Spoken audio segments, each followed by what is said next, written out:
Good evening, PBA fans!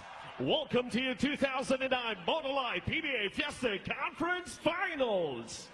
And before we begin Game 1 of this much-anticipated championship, please focus your attention to our big screens. Dalawang koponan, matinding bakbakan, dito magkakaalaman, PBA atin to!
Miguel Beermen move on, and they will be meeting the Barangay Ginebra Kings in a new 7-game war. Ginebra is going to enter the finals of the PBA Monolite Fiesta Conference. They'll have an opportunity to defend their crown.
Stage is now set for the finals of the 2009 PBA Monolite Fiesta Conference.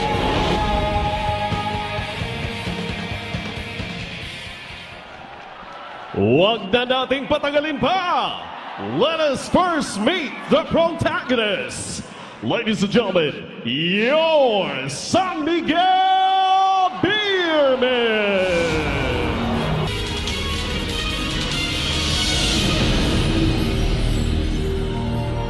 He is one of the most promising big men in the league today, and the last frontier in the Beermen's deep frontline rotation. A product of the University of Mindanao in Davao City, standing at 6'9", number 21, San Miguel Beermen.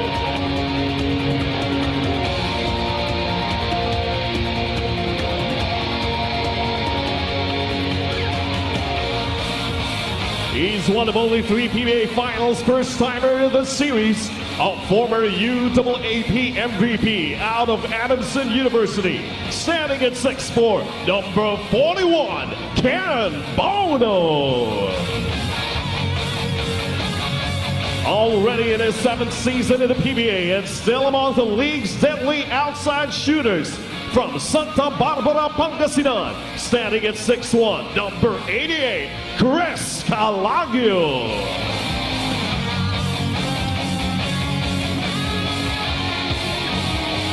This former Ateneo Blue Eagle is seeing action in his 2nd finals and looking to taste his first PBA championship. Standing at 6'3", number 15, Wesley Gonzalez.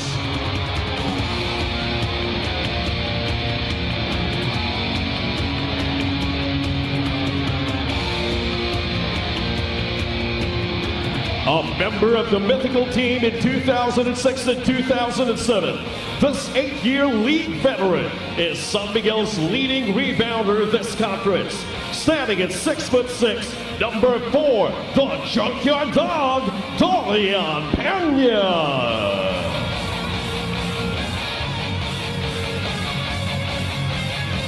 Seeing action in only his 9th game this season after being on the injured list for a year, he's looking to regain his status as among the league's best point guards. Standing at 6 feet flat, number 1, the Cool Cat, Mike Cortez. This member of Power 18 Pilipinas, who is also in his first championship stint with the Beermen, traces his Filipino roots to San Antonio, Nueva Ecija. A reliable rebounder, inside defender, and outside shooter. Standing at 6'9", number 34, Mick Pinisi. One of the most improved players this season. He was the best player of the game in the Beermen semi-series clinching win last Sunday. Only in his 2nd year in the pros and playing in his very first PBA finals. Standing at 6 feet flat, number 3, Jonas Villanueva.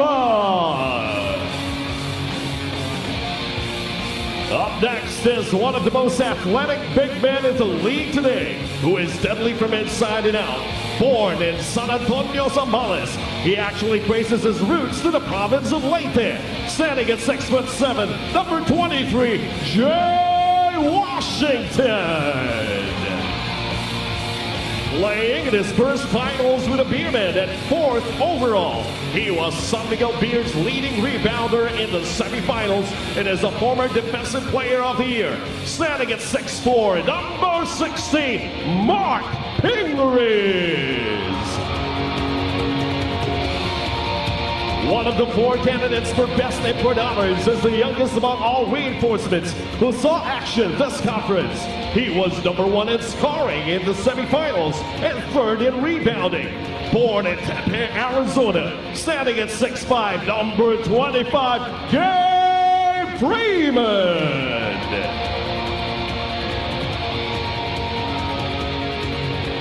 The most senior statesman in the league today is still one of the most revered and efficient court generals in the PBA. He is in his 18th PBA finals and is eyeing his 9th championship. Standing at 5'11", number 17, Olsen Rana Racella. One of only 6 players to have won season MVP honors more than once. He also has won the most number of Best Player of the Conference awards with 5, and is still one of the most talented big men in the PBA today. Standing at 6'6", number 10, Demolition Danny Ildefonso.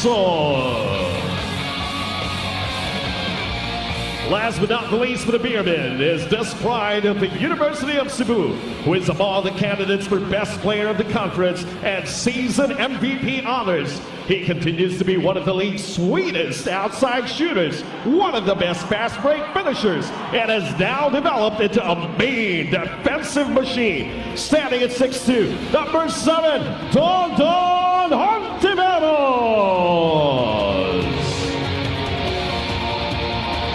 Also included in the San Miguel Beer roster, who is unfortunately under the weather, is Bonbon Custodio. Head coach of the Beermen, Shop Tankinsen. Assisted by Gia Vanilla, Pido Harancho, and Freddy Amuda. Team manager, the director, Hector Calma. Ladies and gentlemen, your San Miguel Beermen.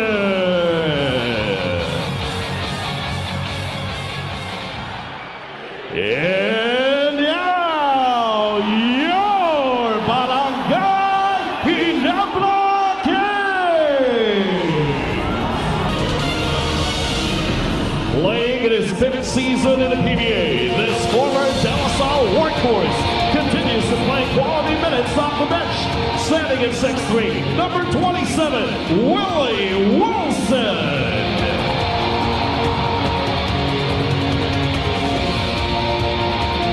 One of the most underrated point guards in the league today is one of 8 players still remaining from last year's champion team. A product of St. Francis of Assisi, standing at 6 feet flat, number 22, Chris Pacana.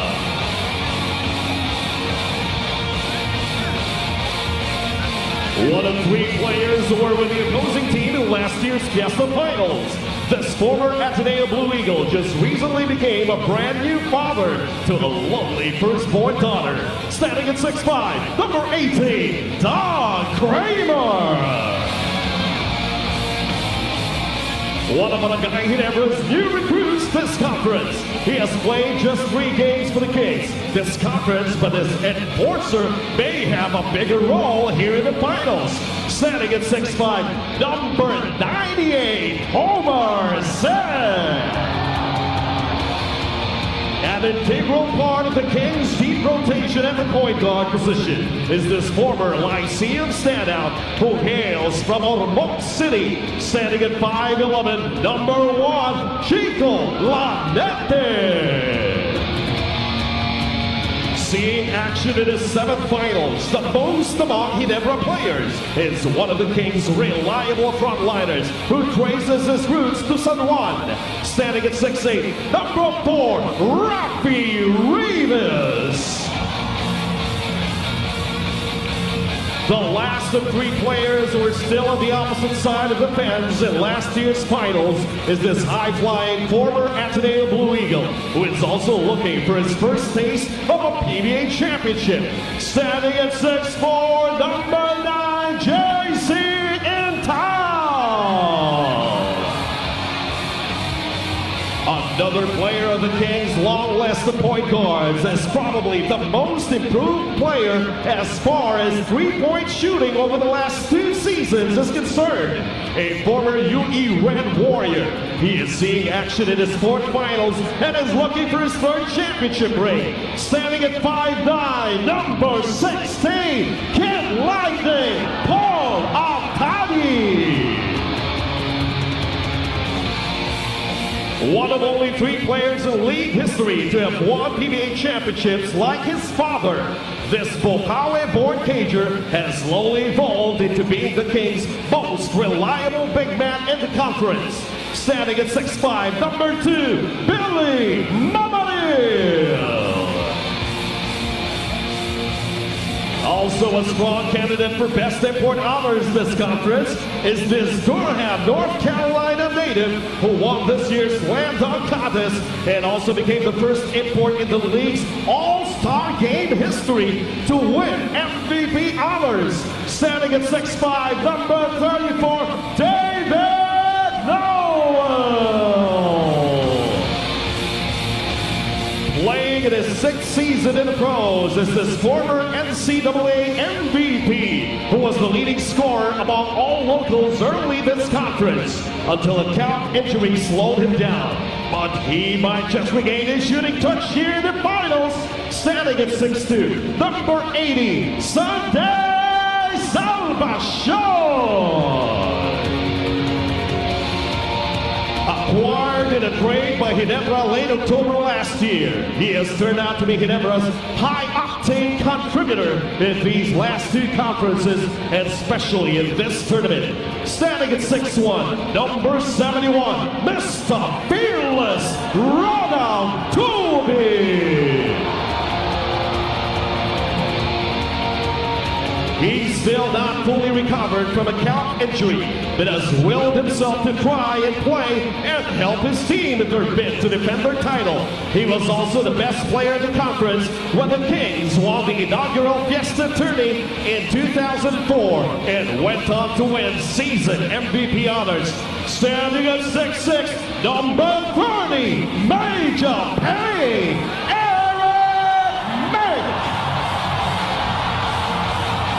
Acquired by Barangay Ginebra in the middle of the conference and could prove to be the missing link to another championship is the league's 2004 Slam Dunk champion, who is also a member of the Powerade Team Pilipinas. The pride of Iligan City, standing at 6'2", number 3, Cyrus Baguio. Last but not the least for Barangay Ginebra is the conference's top three-point shooter overall. One of the favorites to win a second straight best player of the conference honors in the Fiesta Tournament and even the season MVP award. Now the Kings' acknowledged leader and man of the hour, standing at 5'11", number 13, Mr. Fast, J.J.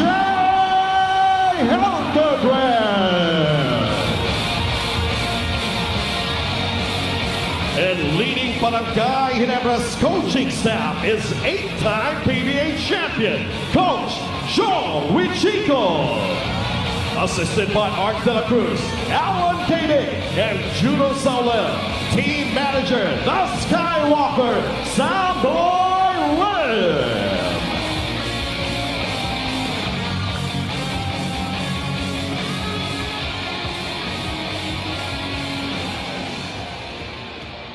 PBA fans, let us all stand for the singing of the Philippine National Anthem, to be led by Going Bulilit's Nikki.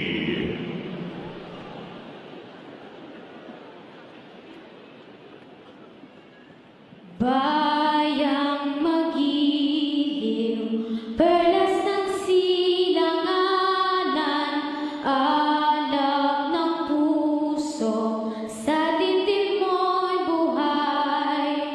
Lupang hinirang, duyan ka ng maliping, sa manlulupi, di ka pasisiil sa dagat at bundok, sa simoy at sa langit mong bughaw. May dilag ang tula at awit sa paglayang minamahal. Ang kislap ng watawat mo'y tagumpay na naglilingling. Ang bituin at araw niya kailan pa may di magdidilim. Lupa ng araw ng walhating pagsinta, buhay ang langit sa piling mo. Aming ligaya ng pag may mga api, ang mamatay ng dahil sa'yo. Thank you very much from Going Bulilit, Nikki, ladies and gentlemen. You may now be seated. And now for the traditional handshake of the two teams at center court. Now, let's get ready for game one of this best of seven finals of the 2009 Borderline Fiesta Conference. Bakbakan!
Hontiveros for three. Yes, got it down. The next to two. Oh, watch out.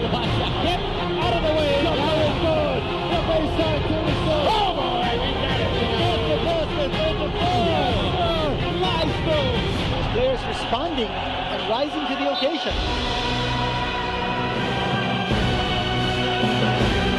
For the San Miguel Beermen, they will be meeting the Barangay Ginebra Kings in a new 7-game war. And this time the volume inside the pistol. You can't ask for anything more.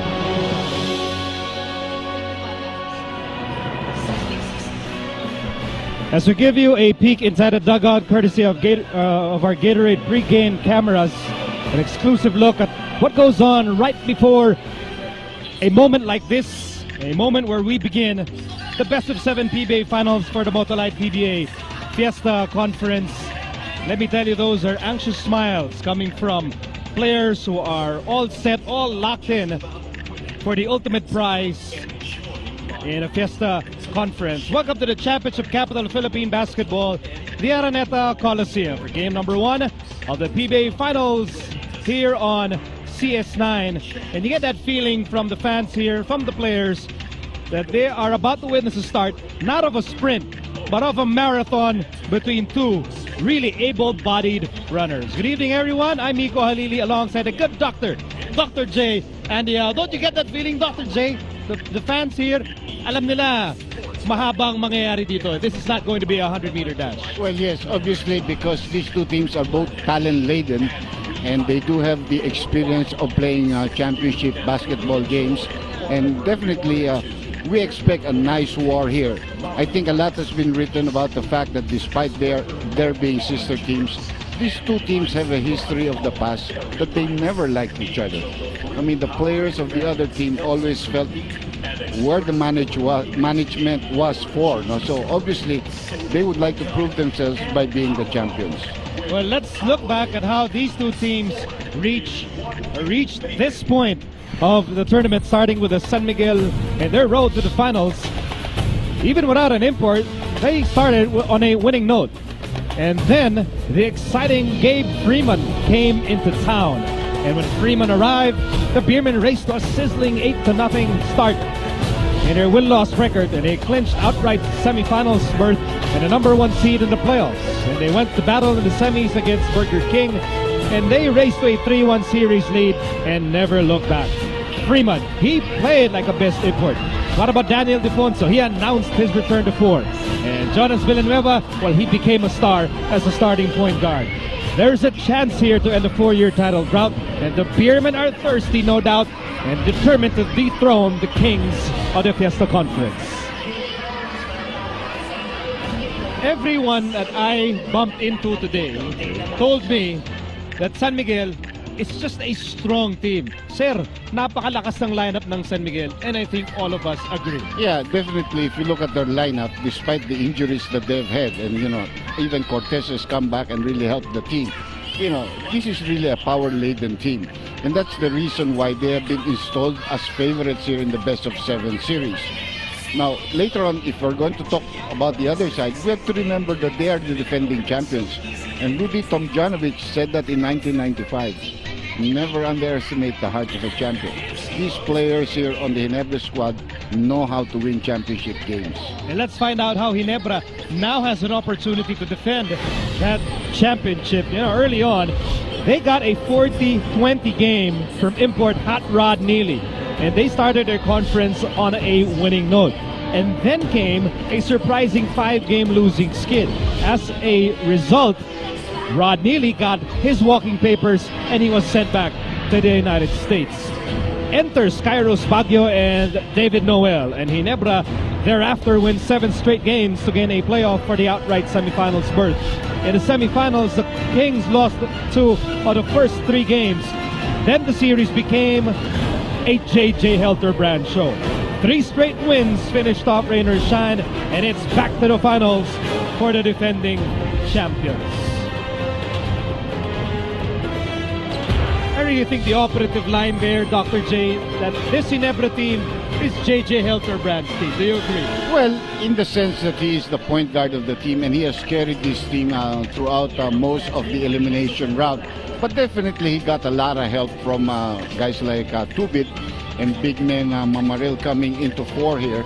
And we know that Eric Menk is suited up to play today, although I really don't know his condition. And then you talk about the import. This is an import conference, and definitely Noel would like to prove that he is the kind of player that can bring a team like this to the championship. Remember, he has won a championship on a high scale in the U.S. Collegiate Championship level and played with a very good team. So this is the kind of player that really is not only a good player, he's also a smart player, and he does make his teammates play better. Okay, now let's take a look at the playoff tradition of both squads when they face each other. This sibling rivalry, really rooted in tradition.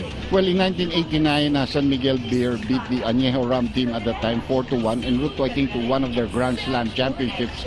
And then in the 2001 All-Filipino Cup, again, San Miguel prevailed 4-2 Barangay Ginebra, only winning 2 games.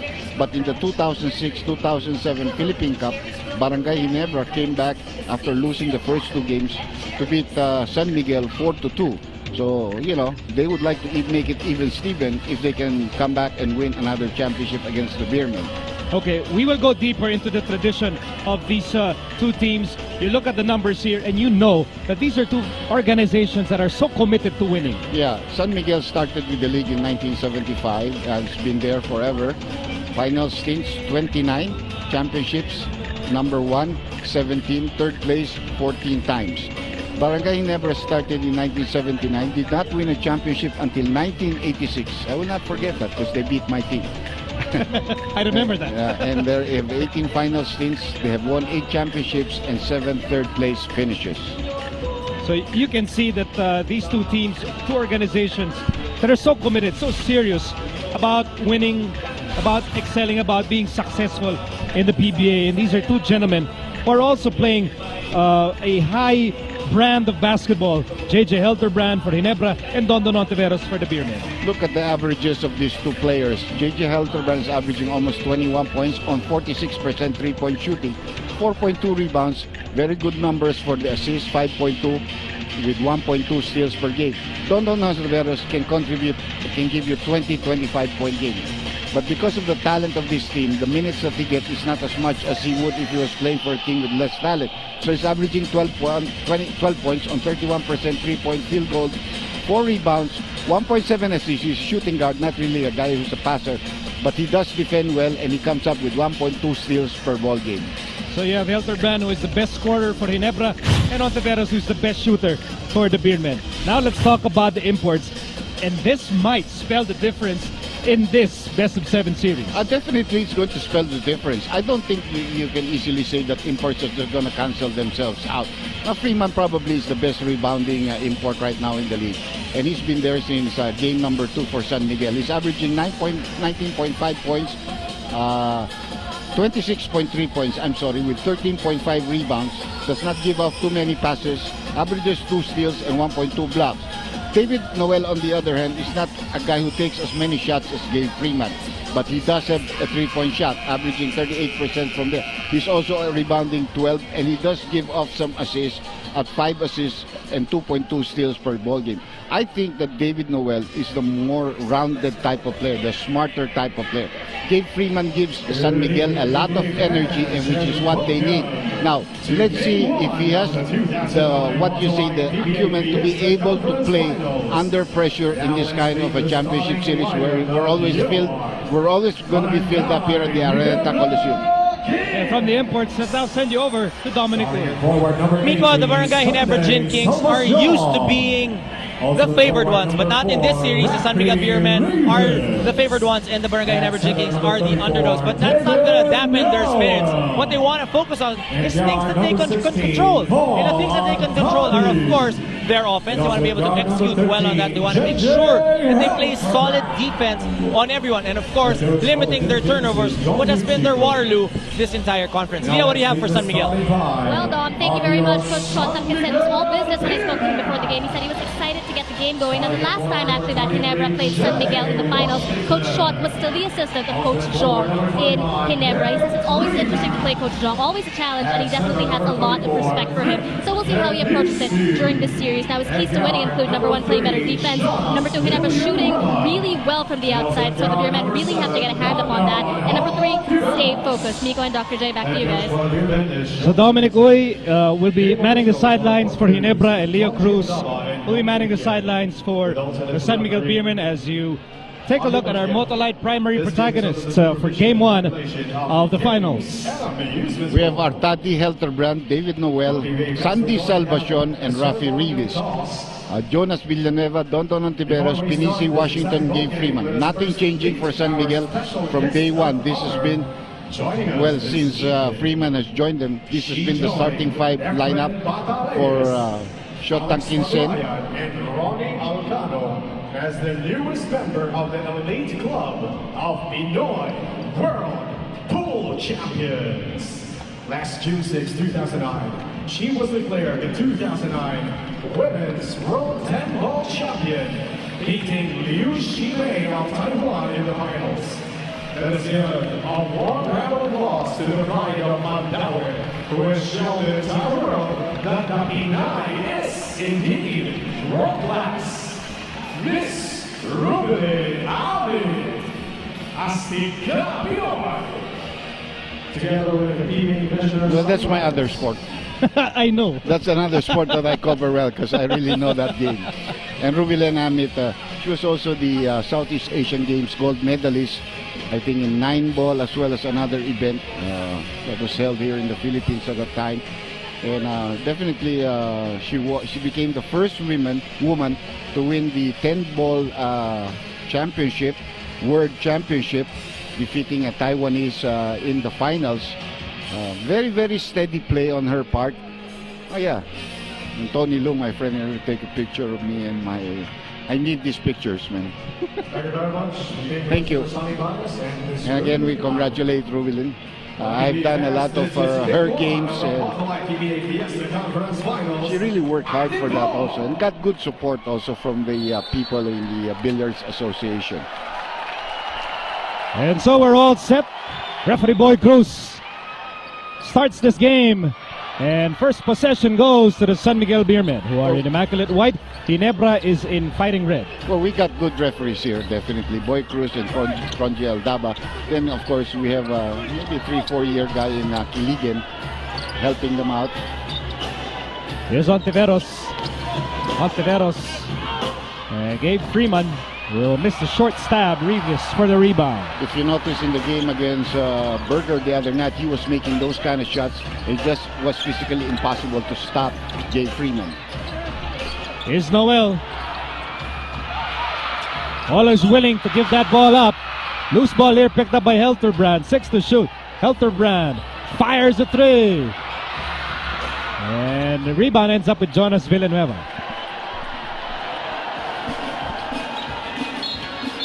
And Jonas Villanueva will have a chance to shine as a starting point guard here, and an opportunity, for him to join the elite cast of point guards in the PBA. Yeah, especially with that manager sitting on the bench there. That's Hector Calma, who's going to be in the Hall of Fame. You know, well, eventually, yes. Yeah, right. Yeah, he was already voted. Hey, I was the chairman of that. Yes, you were. Forget me. Getting old, man. No, but you know, Hector really was the best point guard in the country in the 80s. You know, he started his career in 1978 in the Mika, and he played under me also. And he came to the PBA, well, not immediately as a member of any squad, but he really showed how good he was. Now, that's a big mismatch there for Mick Pinisi. He's being defended by Sandy Salvacion, and obviously the foul being given up. Sandy Salvacion, his first foul, 2 on the Ginebra. And Sunday will keep on guarding Pinisi here, because they believe Pinisi is not a guy who really posts up. You know, he plays on the outside, loves to shoot that 3-point shot. And that's not another bad pass. Again, when you talk about championships, you have to go down and talk about defense, because obviously both these teams have enough scorers. San Miguel's players have not sat down. 3-point shot here missed by Paul Artadi. And here's Ontiveros, sounded by Artadi. Ontiveros with a runner, and he can't get the bounce. Rivas with rebound number 2. And the Gin Kings are on the run. And here's Helterbrand with a back pass. Sunday for three. No siree. 3 straight misses from Rainbow Country for Ginebra. Well, they did get the open shots. They're just not being able to put it in. And a 3-second violation called against Mick Pinisi. He had been posted up for quite a while there against Sunday Salvacion. Mick reads the situation well. Now, San Miguel is probably doing one of those things that they do in the American NBA teams. New Orleans, Orlando. We don't sit down until we score. You might not sit down there for a while. It's been a jittery start for both squads. Salvacion sends it to David Noel. And now to Helterbrand against Villanueva. Helterbrand has established himself as a primetime scorer this season for the Gin Kings. Meantime, a wild shot by Villanueva. Here comes Artadi. And Artadi will do one thing. Step on the gas. And he gives up a bad pass. Ontiveros on the other end. Ontiveros with a sidestep beauty. And he was fouled. Good call there by Kiligan. Obviously, Noel was backtracking, and instead of trying to block the shot up in the air, he reached in. So that will send Don Ontiveros to the free throw line, where you could say that he is more than average free throw shooter. You may even say he's a good free throw shooter. I like what you said, the top of this coverage. You place Ontiveros in a different team with less talent around him.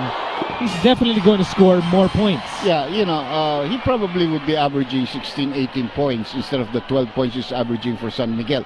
But he also does a lot of things for San Miguel. He also plays defense. And that's another reason. When you play the tougher defense that Don plays, it takes a lot of energy out of your body. So we're tied at 2 apiece in the early moments of game 1. And here's Noel against Washington. Cross court, Artadi from the corner. They'll give him that shot. And he connects for a 3. So that's the first 3-point shot converted by either team here in this ball game. Ontiveros missing that one. And he got his own miss. Here's Washington for 3. Yes, sir! Are they as even as they come? Even the kind of shots that they take. And the score is all even at 5 apiece. Here's Helterbrand. And Artadi got the offensive rebound. Salvacion thought about it. Sends it over to David Noel for 3. Yes, sir! That is the advantage he has over Gabe Freeman. He can shoot the 3-point shot. Freeman is not going to shoot 3-point shots. He's going to go high percentage, driving to the basket, or getting follow-ups. Another foul on Artadi. That's going to be number 2 on him very quickly, and Ginebra's pick up 3 team fouls. Number 16 for Artadi is 7 foul, 4 on the Gin Kings. Shot clock at 14. That temptation was too much for him to bear. That ball was right in his face, so he reached in, hoping to be able to get an interception. Here's Washington. Deep right corner. 8 to shoot. Washington with a pull-up. Here's Helterbrand. He crosses the half-court line. A no-look pass. Salvacion falling away. Overshoots. And Ontiveros scampers to the other end. And Don steps on the brakes and scores on the jumper. He has 4 points in the ball game right now. So really a question mark here was Salvacion starting instead of Tubit. And of course, that has been a question mark for Salvacion. Can he play big pressure games? Nice drive to the bag. A gutsy move by Artadi. Just couldn't convert. Under 8 minutes remaining in the opening period. And Ginebra protecting a precarious 1-point lead. Here's Artadi. He'll take the 3. Yes, sir! He doesn't like to make layups. He likes 3-point shots, and he's got 2 in the ball game right now. It's really amazing what confidence can do to a player. Sometimes those old skills that were hidden suddenly emerge. Well, he never had that skill. Don't give him that. Maybe Ronnie Magsanok, our colleague, may have something to do about that. But then playing with Ginebra, where the crowd doesn't really boo you when you miss those kind of shots, has really helped him. Oh, he got blocked there. And take that! He's got 8 in the ball game right now. Take that, Dr. J. No, I'm talking about 3-point shots. I'm not talking about his other shots or his ability to lay up. He can lay up. Yeah. Meantime, here's Villanueva over Noel. Yes.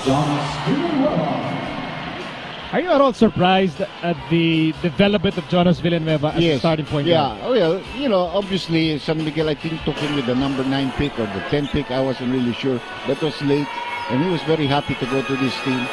But he's proven them right.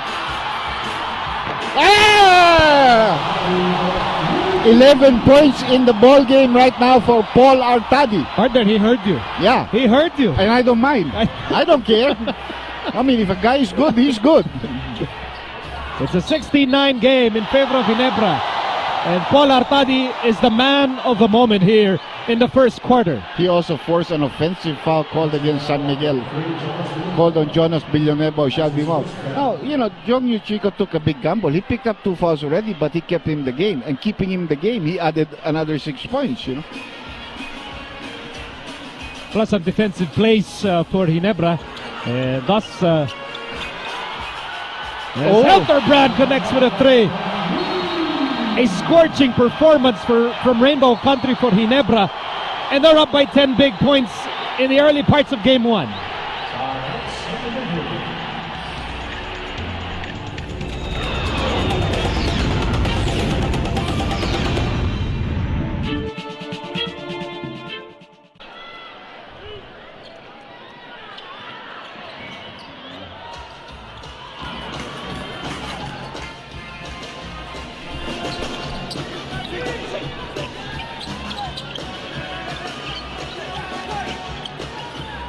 Back inside the big dome, a blistering start for Ginebra. And here's Benici on the move. Benici goes up without the ball. Turnover, here comes Helterbrand. Ginebra up by 10. And they built this lead with red-hot shooting from Rainbow Country. Led by Artadi, a spin a roll by Rivas. And a second crack, just won't drop. Well, that was a good defensive stop there made by Gabe Freeman. He came in from the blind side to block that shot and eventually force Ribis to miss another shot. Oh, Benici got the ball back for the Beermen as we cross the halfway mark of the opening quarter. San Miguel down by 10 points and Jonas Villanueva launches one. San Miguel is not getting good shots. You know, after the first 3 attempts which they missed, they have not really gotten any good shots. Here's Noel. Good line, just came up short. And this is a getaway for Anthony Washington. Well, the problem there was the second guard or the small forward did not rotate to be the safety. Artadi had penetrated deep into the lane and there was no way he could come back to stop that fast break attempt. Under 5 minutes. I'm sorry. Under 5 minutes to play, the opening period. That's too big. It's too high. And this will give San Miguel an opportunity to change personnel. As we check our KFC delivery assist of the opening quarter, magpa-deliver sa KFC. Just dial 887-8888 KFC. It's finger licking good. I like this substitution by Coach Shot because you bring in a guy who's very experienced, who knows how to win championships, and Cortez is much bigger. Well, I think a little bit more experienced than Villanueva in this kind of play. Nice pass there to the inside. That's going to be another foul on Salvacion.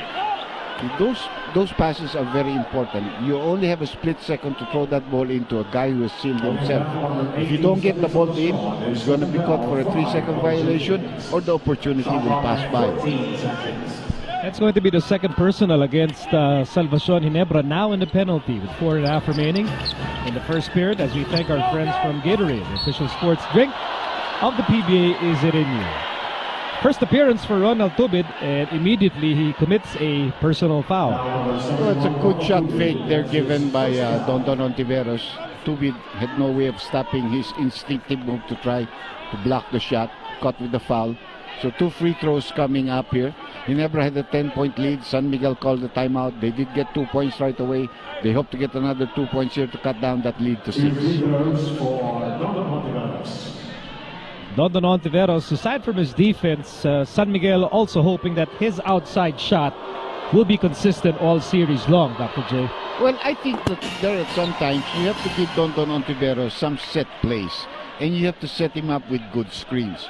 Remember guys like Sam Boylin, when he played for San Miguel, they always had that down screen play, which San Miguel still has. and you get him open for a shot. Or when Alan played there, Alan also had people setting him up for those 3-point shots or giving him screens where he can move. Dondon is a player that can move with screens and come up and take jump shots.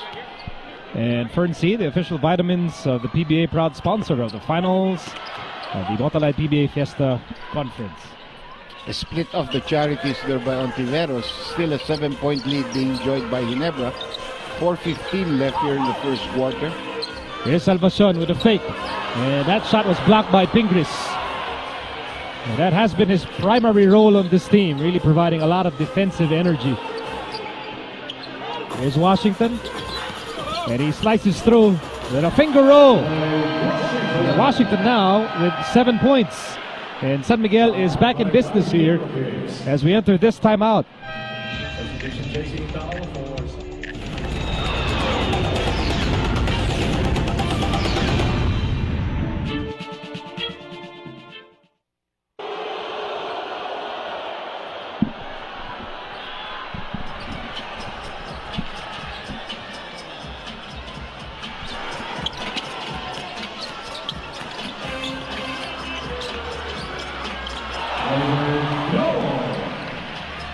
And while we were away, David Noel scored his 5th point in the opening period. And for more on the Beermen, let's send you over to Leo Cruz. Nico, earlier you and Dr. J were discussing just how loaded and star-studded San Miguel's lineup is. I'm sure everyone's discussed it, and I'm sure everyone's wondered how difficult it is as a coach to manage that lineup, to juggle everyone so that each guy gets the minutes that he deserves. Coach Schott himself admitted to me that he's still trying to figure that whole thing out. He says it's hard to give everyone their fair share of minutes. Everyone is so talented, but what it all boils down to is that the team comes first, so he will go whatever works for the team and makes them win. Nico and Dr. J?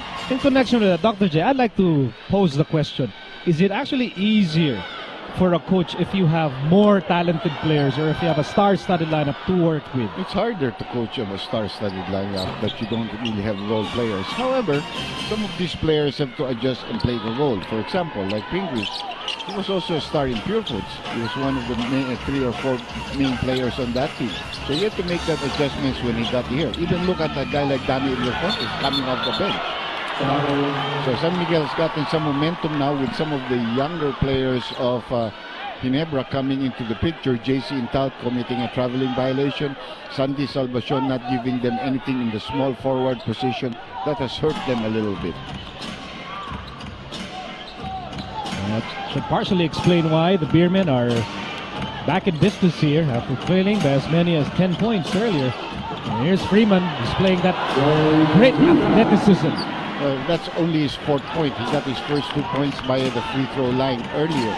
But they're really putting the clamps on him. You know, a guy that plays that kind of game, eventually you can stop because he's not giving you the outside shots. Ginebra still up by 3. He almost traveled again, but he was pushed from behind by Pingris, causing him to lose his footing. No? So, first personal against Pingris. That's only the first team foul of San Miguel. They had nothing to defend. Everything was a 3-point shot from Arcadio. No need to foul, that's right.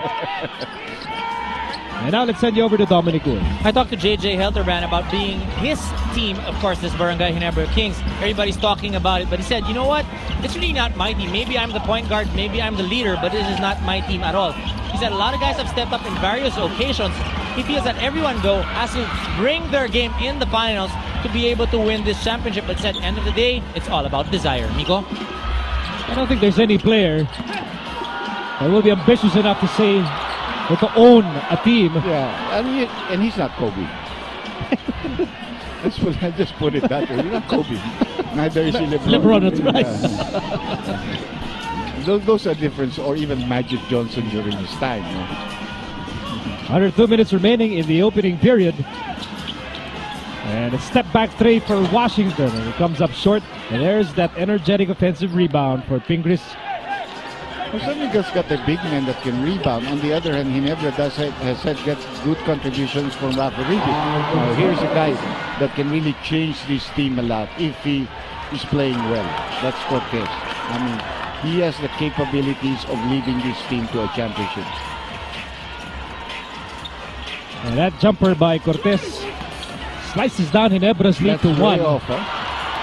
Stubit overshoots. Beermen trying to grab the lead at this opportunity. And there's a blocking foul here spotted by referee Boy Cruz. That's a second personal against Tubit. And since they're in the penalty, Ontiveros is going back to the free throw line. We're going to see Chico Lanete come into the ball game, and Eric Menk is also coming into the ball game. And Fern C is the official vitamin of the PBA, proud sponsor of the Motolite PBA Fiesta Conference Finals. But you need a lot of vitamin C right now. Especially considering that we all expect this to be a long series. You need vitamin C because there's that swine flu. And the weather. And it's hot in the morning and then it rains in the afternoon. It's still hot because it just rains for a while. Sa atin nga, sinasabi natin, lumalabas lang yung singaw ng init. No? Hindi talaga na babawasan yung humidity. At sa ngayon, hindi pa rin nababawasan ng init ng Game 1. Eric Meng joining the fray. And he's joined by Tubid, Tal, Noel, and Lanete. All of a sudden, San Miguel is on top by 1 because they were never really worried in that sense, because the reason why they fell behind was the 11 points of Artadi. One more try here, Tubid. Yes, sir! You don't want to give a team that can shoot 3-point shots a lot of opportunities to shoot open ones now. Good block. Blocked by Intal. Ontiveros for 3. That's short. And that's an automatic violation because the ball hit the shot clock. Ginebra regains the lead at 24-22. You know, not only is this game beautiful, this game is well officiated up to this stage, and knock on wood, because I do have wood here in front of me, that it continues that way. I mean, the referees have been on the ball. You can't get any complaints from any of the players on the floor. Here's Intal, and the rocket goes back to Noel. Tubid thought about it. Tubid flips it in. Now he's getting started. 5 straight points for Tubid with time winding down in the opening quarter. Last shot time here for San Miguel. Ginebra has no fouls to give. So they're isolating on a 1-2-2 formation here for San Miguel. And here's Freeman. Oh, nice swipe. 3 seconds to shoot here. Dondon fires at the buzzer. And we end the opening quarter with Ginebra regaining the lead. 26-22 thanks to 5 straight points from Ronald Tubid. A blistering start by Ginebra, led by Paul Artadi, who had 3 3-pointers at the start of the game. And that's why he leads our Motolite leading scorers. We'll be back with the second period in a moment.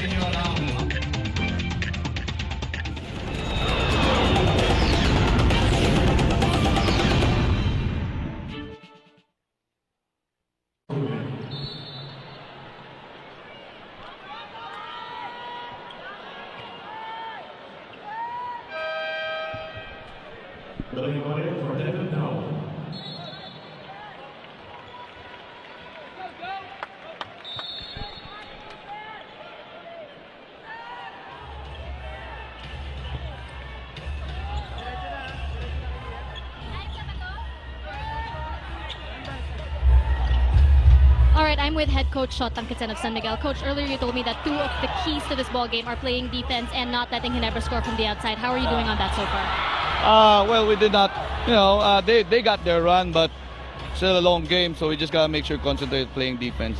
All right, thank you very much, Miko. And you just heard from Shot Tangkitsen. That was a live interview, by the way, as action was ongoing. That's better than the NBA, because they do that on the sideline, and it's tape, and they just make the timeouts longer. Because if not all coaches are going to be talking to you. And Daniel Defonso makes his first field goal here in Game 1, coming off the bench for the Beermen. Both teams are now playing all Filipino, and now San Miguel is playing a zone defense. They played zone just before that on the previous offensive patterns of Ginebra.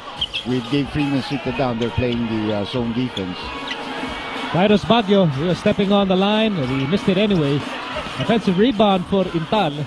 And here's Lanete. Yes, sir!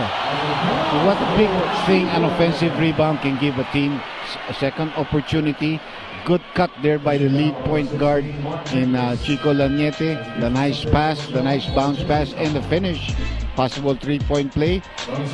Intal is going to be replaced here by Salvason. So Coach Jong has already established the guy that's going to play small forward for him. It's going to be either Salvacion or Intal. And Chico Lanete really looks like Sylvester Stallone, I tell you. Yeah. And Sly Lanete, And he's probably as tall as he's taller than Sylvester. I think he's taller, Yeah, you know, Sylvester really wears those long 4-inch boots, 5-inch boots. which I do not use, by the way. Because you don't have to. Thank you. You have no problem.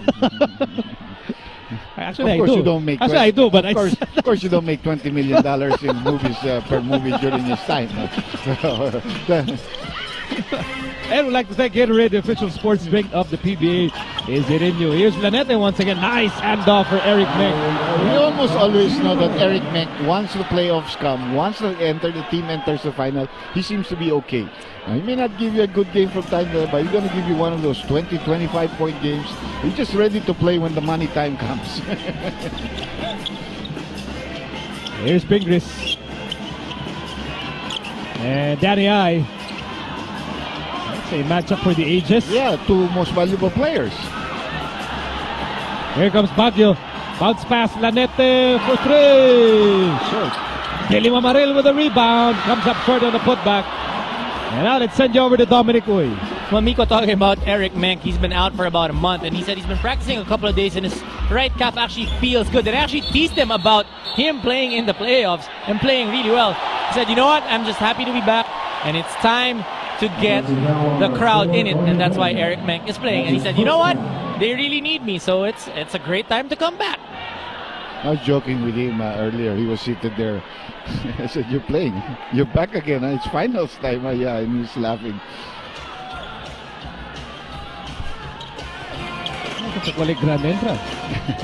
Yan ang marunong.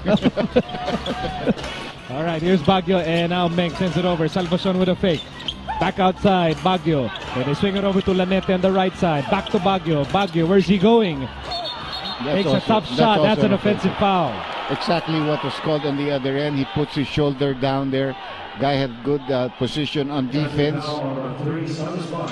Let's take a look at that on our slow-mo. See, look at Cortez here. He uses his feet.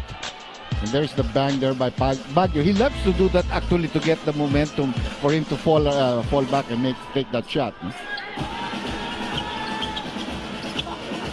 San Miguel trailing here, 31-24 in the early moments of the second quarter. And here's Peña against Mamaril. An all-beef matchup. I would not dare go in between Peña and Mamaril at any given circumstance. That's a good defensive job also by Mamaril. So 3 consecutive offensive fouls called. So 3 good stops.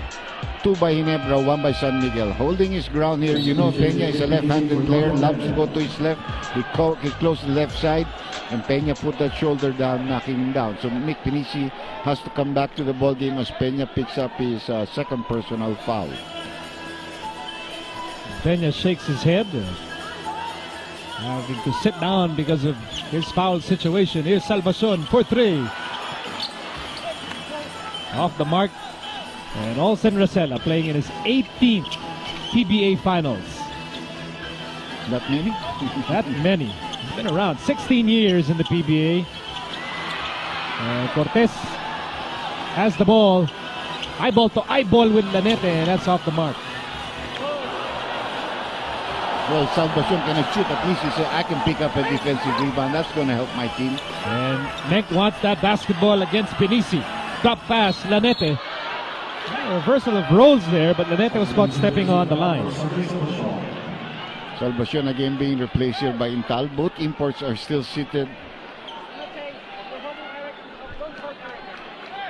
You might make an argument that that's how talented these two teams are. They can actually afford long stretches without their import on the floor. We're only in the second quarter, and obviously, if they have to push, they would like to make that push in the third and fourth quarter if you want to play the extended minutes for the import. Here's Pingris. And it's going to be Ginebra basketball here as Helter Brand returns to action. replacing Chico Lanete. Gotta give it to Intal. He's not a strong defensive player. Neither is he a post defender, but he did a pretty good job there on Pingris. And this was our KFC delivery assist of the second quarter.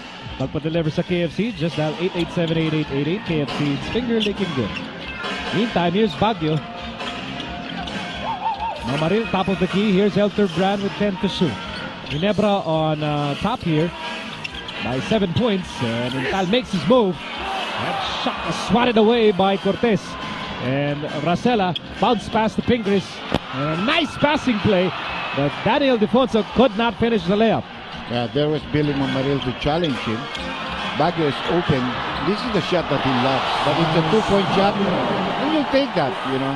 He has not been able to make his shots earlier. You take anything that you can get. Even Salvacion would have loved to have at least one of those, but he's sitting on the bench now. And we're going to have a timeout called here by the San Miguel team. 7:21 remaining. Ginebra still on top.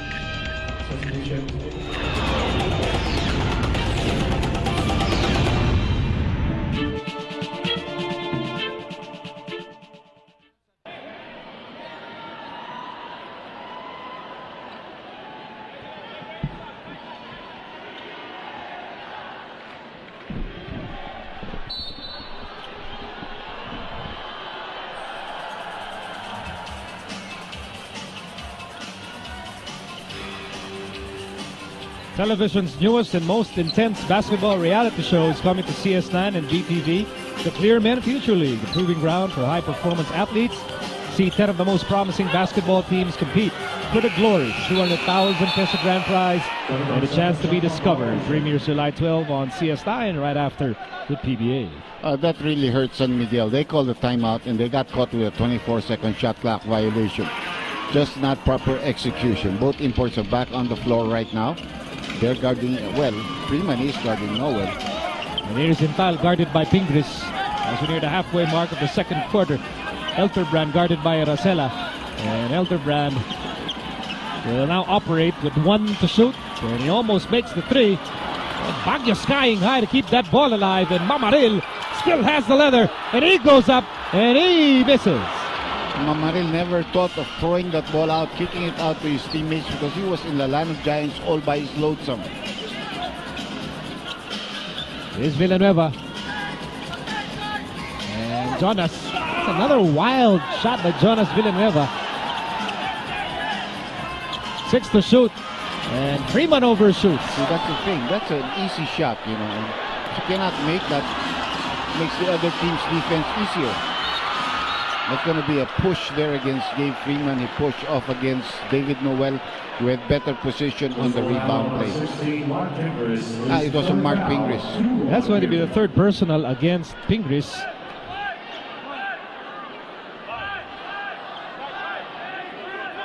We really can go on and on about the fundamental difference between David Noel and Gabe Freeman.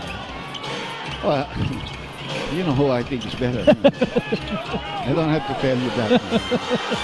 And that's a 3 for J.J. Elterbrand. And remember, back in the opening period, Ginebra really used that 3-point shot to get ahead in this game. It is Penisi for 3. Yes, sir! First 3 points of the game for Penisi. It's a 36-27 game in favor of Ginebra. Really unselfish play for David Noel, who spotted a wide open Billy Mamaril.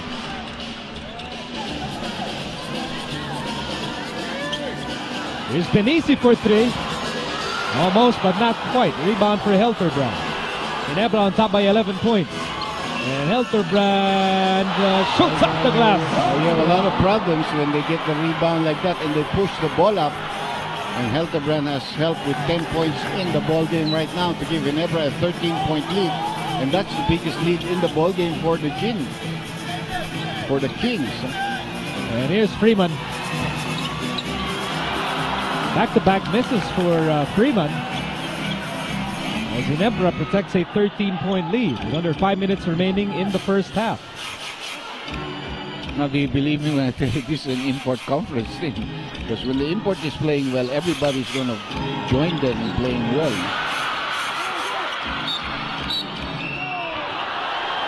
Oh, This is bordering on a technical foul against Pingris. Tried to get that loose ball, snatching the ball away from JC Intal. yeah, that was the fourth personal foul also on Pingris.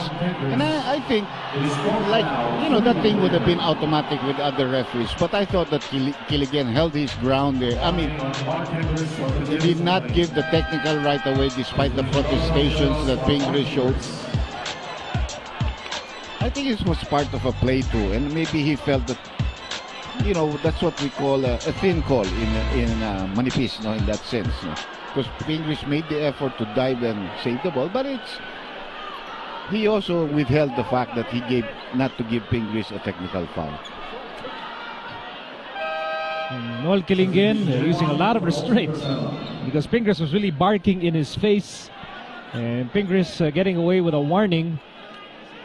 Of course, also part of recognizing that these players, they understand what's at stake. A lot of intensity involved every time you reach this stage in the tournament. As Rivas checks in for Big Mama Billy Mamaril.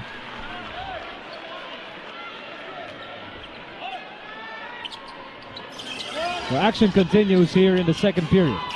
And Helterbrand is face to face with Villanueva. And Helterbrand looking for operating room here. And the basket is good. Right now, Ginebra is really on a big roll here. Their confidence is very high, and San Miguel just doesn't really know what hit them. The thing that has hurt them is the 3 shots underneath the basket. As you take a look at this, the chance of MVP now being called for Helterbrand, who's certainly going to be one of the top favorites in this conference. He's hoping that, that he may be able to lead this team and probably win that MVP, not only for the series, but also as well as of the conference. Maybe even for the season. Yes. I'd like to thank Fernseed, the official vitamins of the PBA, proud sponsor of the Multilight PBA Fiesta Conference Finals. Back in a moment. All right, we're hanging on. Okay, we're hanging on. It's a 30-second timeout with 4:11 remaining in the second period. And as expected, we do have a packed house here inside the Big Dome. Over 11,000 fans witnessing game number 1 of this best of 7 affair. And part of this mammoth crowd, the Maravilla family, because here in the PBA, we give our lucky families a dozen Mr. Donut donuts. Maguwi ng saya, maguwi ng sarap, only from Mr. Donut for the Maravilla family. Of course, Mr. Peter Chanyong, one of our head honchos, yes, for Solar Entertainment. Glad to see him here, yeah. Ba? May fans pa sila si May Leah. dinala si Leah Cruz dito May kasamang banner pa. Huwag naman ganyan, partner. Ano yun, may pala? Huwag naman ganyan. You notice it's a cute banner. I'm just saying. It's proportional.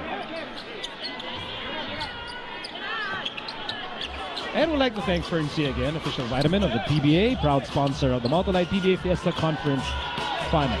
4 minutes remaining in the first half, and Jonas launches, and that's a 3 for Jonas Villanueva. One guy that has played steady and well for San Miguel has been Jay Washington. He has been responsible for 7 points, and then eventually that pass. Ginebra still up by 13 points here, and Baguio spinning and going nowhere, and the ball stays with Ginebra.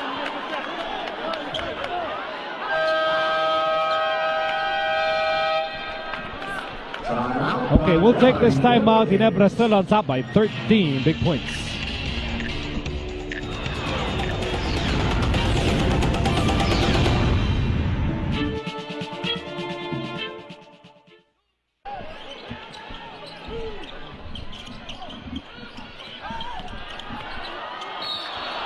And back inside the Big Dome, back just in time to catch this play.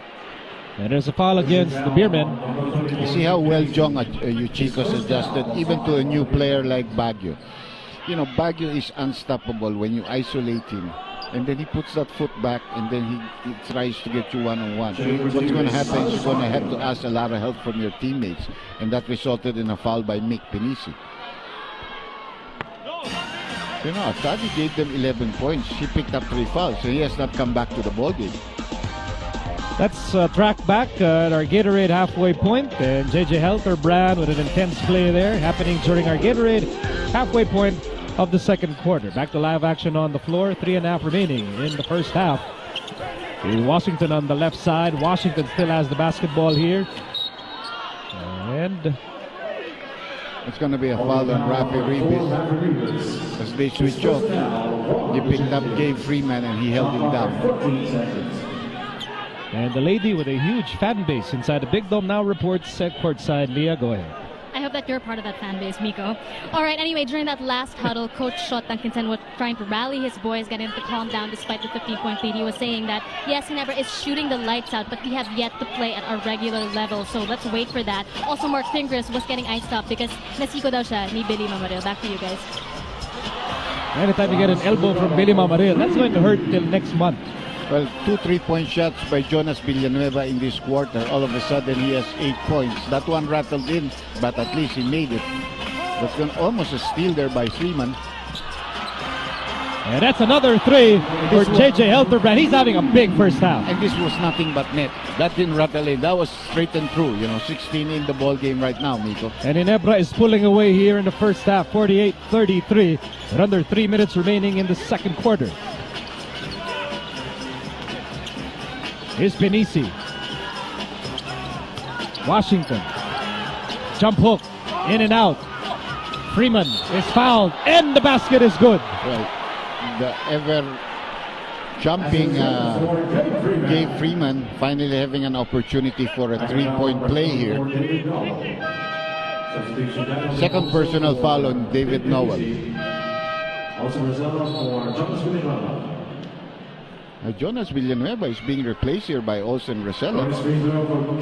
He must be tired because he just hit 2 3-point shots here in space of few minutes here. But maybe they need a veteran guy to sort of get the other players involved also. No? Shot Duncanson actually bringing in 2 veteran guys, Rosella and Danny I, sent back in at this point. Ginebra still on top by 12 points. Time winding down in the second quarter. Intal baseline. Oh! Gets it! Gets the slam! I mean, that got the Ginebra fans all rising up in unison. And Olsen misses a 3. Intal with a rebound. And JC still has the basketball. Over to Helterbrand for 3. Yes, sir! San Miguel is in trouble right now here. I mean, they're not getting their usual game because Ginebra is just playing their game and not letting San Miguel play the kind of game they want. Helterbrand with 19 points in the first half. And that's another turnover. And here come the Gin Kings, and they're on a tear here in the second period, led by JJ Helterbrand. And he also knows how to stop, you know. Here's Baguio posting up Rosella. Great double team there, resulting into a turnover. And nobody else cut from the weak side. Baguio really had a mismatch there against Rosella at the post. Take a look at this dunk here by the high leaping Intal. That's why they call him the Rocket, because he can really sky. And you know, Ginebra fans have been waiting for a true breakout game from JC Intal. And meantime, here's Ontiveros with a fake. And that's a veteran move. Well, kagat na talaga si Baguio dun eh. I mean, actually, the first move, wala pa siyang foul, pero tinitiin pa rin niya yung katawan niya. So that really forced the referee to make the call against him. And Dondon Ontiveros going back to the free throw line. What has hit San Miguel here? Well, I think Ginebra just really scouted them well. They know that they can stop Gabe.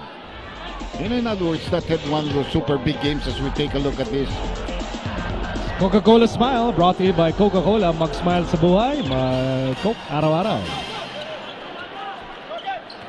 And they have some very good role players that are doing their jobs, like Rafi Ribis. He has not scored, but he has rebounded, he has defended well, he has stopped the ball out to his teammates, provided screens. Here's Helterbrand. He has been scorching hot here in game 1. Gives the ball up. Baguio throws the ball away. And Olsen says, Let's try and slice into this deficit, shall we? And Olsen looks at the game clock and his shot clock. Sends it to Ontiveros. Ontiveros against Helterbrand. Ontiveros falls away and it rattles out.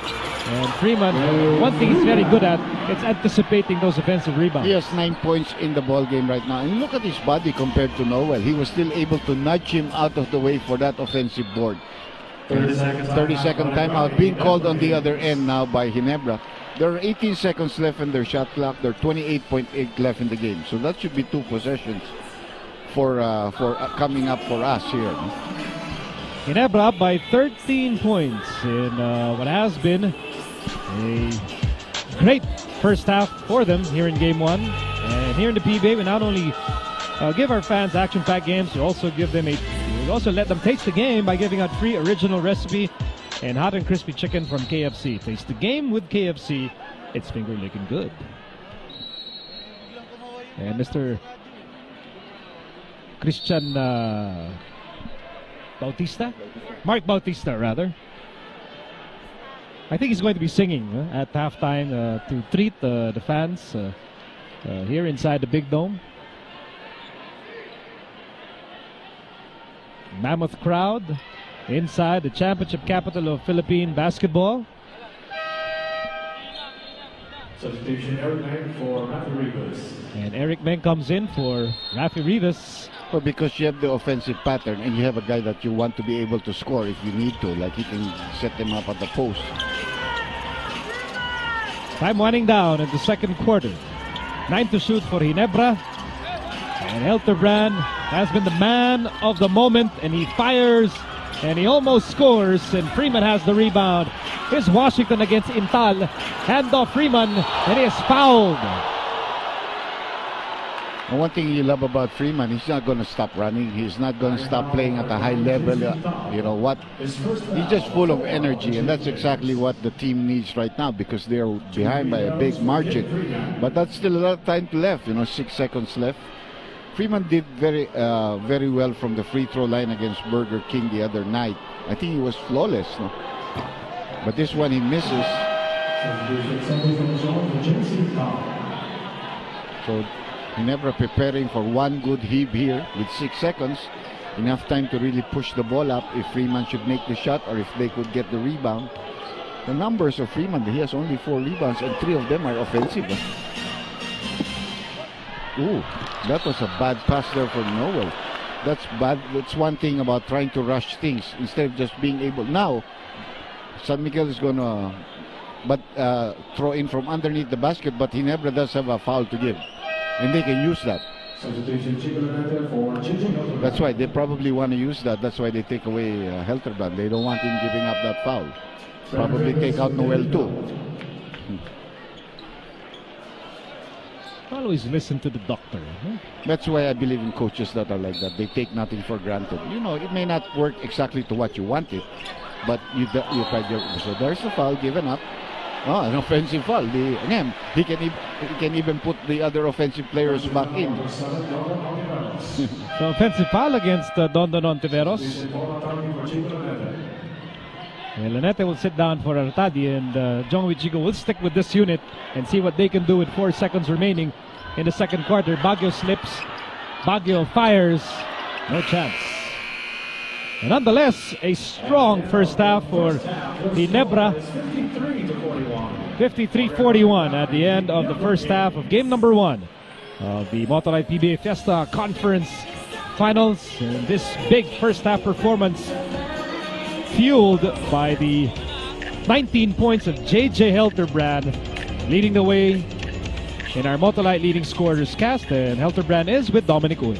JJ, 19 points in the first half. You guys had a great start.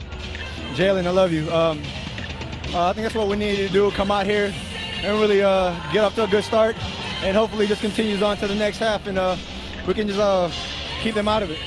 You talked about desire to be able to win this championship. Seems like you guys have a lot of desire here in the first half. Well, I think everyone is counting us out, basically saying they're a real strong team, and that's definitely a motivating factor. And we want to show them that even though we may be outmanned or whatever, I mean, that's what they say. We got a lot of this. All right, thank you, JJ. Back to you guys. And JJ Helterbrand saying they have a lot of heart. And so far, they showed a lot of heart in that first half. Let's see if they can sustain it for the rest of the game. We'll be back with more from the Big Dome. This is the PBA on CS9.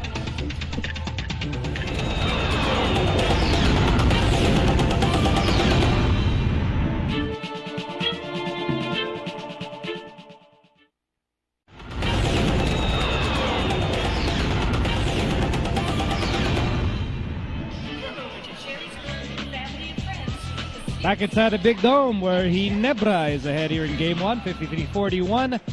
At the half, led by the 19 points of JJ Helterbrand. Really scorching performance by Ginebra in the first 2 quarters. This is the PBA Finals in CS9. I'm Miko Halili alongside a good Dr. J. Andy Howe, and your diagnosis of the first 2 quarters, Dr. J. Well, so far, Ginebra has really shot well with its guards. The 35 points that they got came from its guards. 19 from JJ, 11 from Paul Artadi, and 5 from Tubib, So obviously, it's the guards that are doing the damage, plus their defense. Look at the field goal percentage of Ginebra. Not really that good, 42%, but terrible for San Miguel at 35. And then the 3-point shooting, that's 27 points, 9 out of 21 against the 4 out of 13. Ginebra also out-rebounded the Beermen, courtesy of Noel and guys like Rafi Ribis.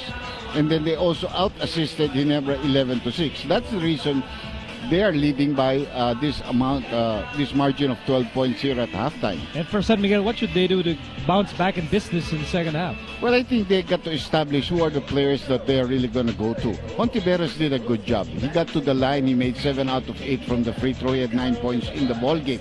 I think they're going to have to be able to get the ball to other local players and then ask Freeman to do what he does best most, which is probably getting offensive rebounds and following it up, or cutting to the basket and try to get the ball close, because he has not been able to back down Noel, nor he has been able to back down some of the other small forwards of the Ginebra San Miguel squad. And we will be back with more inside the Big Dome in a moment.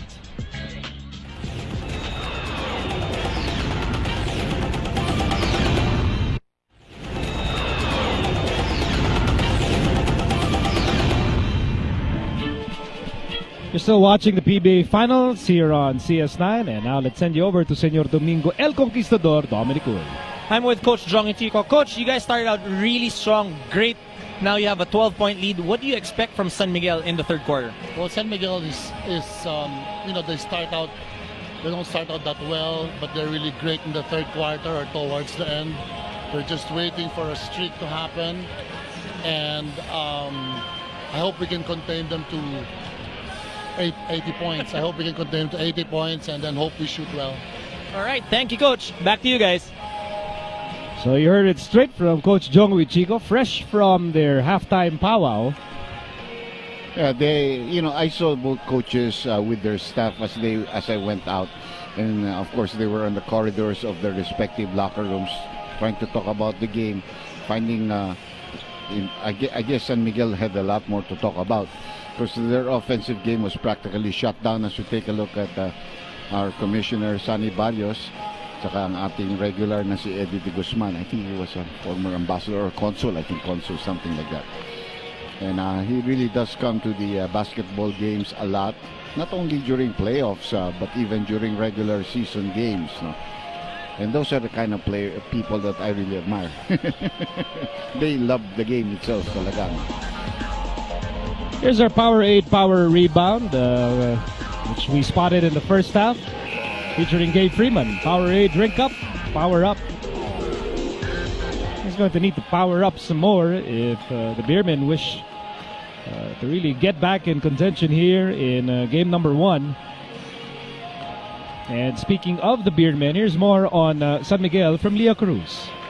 I caught up with assistant coach Gia Bonilla as they were coming out of the dugout, and basically he affirmed that the first half was definitely not theirs. They have a good game plan, but they weren't able to follow it. They are definitely not playing at their usual level, so they got to focus on defense. They are just not doing a good job on the guys that they're supposed to stop, like JJ Helterbrand, for example, who has 19 points in the ball game. They couldn't contain the Ginebra players, basically, and they're not reacting how they're supposed to. They allowed Ginebra to get off to a good start, so that would give them a poor start as follows. Now, defense is a very, very important factor, basically, and they also have to capitalize on the mismatches, which they weren't able to do in the first half. Back to you guys. Certainly, that San Miguel defense watched Ginebra race to a 10-point lead in the early parts of the opening quarter. And then they watched Helterbrand score 14 points in that pivotal second quarter run by Ginebra. Yeah, actually San Miguel was able to make the comeback, but then again that spurt by JJ Helterbrand, then the 5 points strung up by Tubi really helped the Ginebra squad to get this margin at halftime. No? And Ferncia is the official vitamin of the PBA, proud sponsor of the Multilight PBA Fiesta Conference Finals. Another offensive foul. This time it's called against Artadi. Against whom? Against Mamaril. Billy Mamaril setting an illegal pick there for Artadi. And a foul. Number 16, Artadi. That's going to be the third personal against Artadi. That's his third foul. He's trying to harass Jonas Villanueva all the way from the backcourt, trying to deny him and forcing another player to bring up the ball. However, Shot Atkinson counters with Villanueva and Cortez. Both of them can easily bring up the ball for their team. Here's Cortez shooting over Helterbrand. Tubit skies high for the rebound. Now, Noel himself has had a quiet evening. He has only 5 points in the ballgame, but he really hasn't attempted that much either in this game. Here's Artadi. Helterbrand with 10 to shoot. And JJ Helterbrand lost the ball. Mike Cortez bounced past Jonas Villanueva's shot is erased by Mamaril. That's one thing you have to give Billy. Billy is a shot blocker. He's proven that through all the years that he's played here in the Pro League, that he can block shots and be a stalwart of defense at the end of the day. He can bang bodies quite well too. Yeah, well, he's also very tough and he can really get... Oh, it's a good block by Noel. And here's Artadi on the move. See, what good defense leads into good offense. Came an easy layup there for Speed King Artadi. That's why we call him Kid Lightning. Did you christen him that? No, the distinction belongs to Mr. Kirito Henson. Pwede na. Good one, partner. A nice floater by Jonas Villanueva. So he has 10 points in the ball game right now. Remember, he strung up 2 3-point shots in the second quarter before being taken out. Artadi. A wild layup. So he was hoping for a foul more than anything else. Here's Cortez. Gingerly scoring on that layup. He has 4 points. Now, when he goes to the left, he's hard to stop. He uses that momentum to kick off, and he finishes better with his left hand than his right, even though he's right-handed. 10-point game in the early moments of the third quarter. Mamaril with a fake. Outside, Tubit for 3. Yes, sir! Yun naman ang mabibigat na tira because, you play good defense against on the interior, preventing the big man from having a layup, and they hit you with a 3-point shot. 8 points for Tubit off the bench. Back to a 13-point lead for Ginebra. And with 9 to shoot, Villanueva fires away. And that three-pointer has not been friendly to the Beermen tonight. Well, because it's been challenged. And, you and I talked about that. Who are the three-point shooters in this team? Pinisi is one of them, but he doesn't take that many. Then you have, of course, Ontiveros. They really miss the services of Lordy Tugade, because that guy can shoot three-point shots when he's open. Right now, they don't really have that lot of players that can shoot the three-point shot. Oh, that was a bad pass. Miscommunication there between Helterbrand and again Cortez. All left. Let's go to Dominic Ull. Nico, in that halftime huddle, Coach Jong and Chico reminded his players that they need to sustain the energy, keep on pushing and moving the ball, which they're very successful. But most importantly, playing solid defense, keeping San Miguel to 41 points in one half. It's a great achievement, but they got to do it in the third and the fourth quarter as well. Definitely, that you have to agree. If they don't score over 80 points, they're not going to win this ball game. And that was what he was hoping for, but of course, what you wish for is not necessarily going to come true. This is one guy that's beginning to get hot. He has 7 points in this quarter for a total of 9. Those are 7 consecutive points for the Cool Cat. Here's Noel, and he is fouled. Well, Noel knows how to bang baddies, there's no problem for him taking it hard to the hoop. And he gets the second personal foul of Freeman here. And as Noel troops to the line, we'd like to thank Fern C, the official vitamin of the PBA, proud sponsor of the Motolite PBA Fiesta Conference Finals. David Noel, product of the University of North Carolina. Look at his attempts in the first half, partner. He's 1 out of 2 from 3-point territory, 1 out of 1 from 2-point territory. He didn't go to 3. He only attempted 3 times and made 2 of them. And he's not a player who will mind. He doesn't care because his team was ahead. His teammates were shooting the ball well.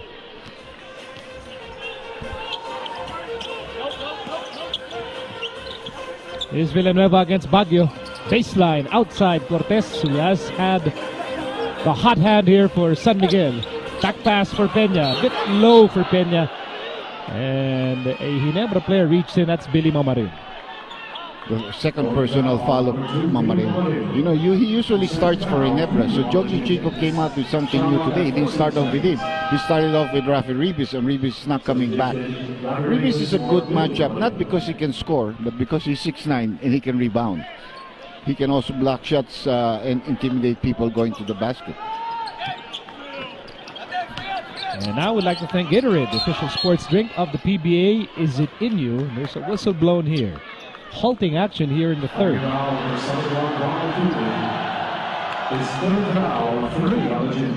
The foul is against Ronald Tubit, and that's his third personal.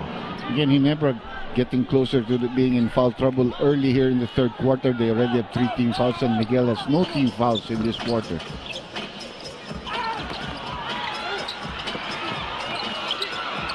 And the ball ends up with the Gin Kings, and here comes Tubit, and he steps on the brakes to Noel.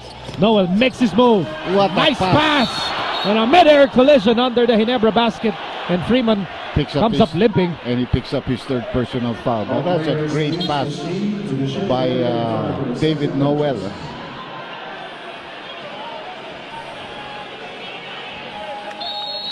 And they're being called to center court. Is that going to be called a flagrant foul? But I think he was going after the ball more than anything else. He may have hit Rafi Ribis in the face, but definitely the intention was to go there, block the shot. Well, the officials will take a look at the tape. They'll review this, and here's that play. There's a nice dish.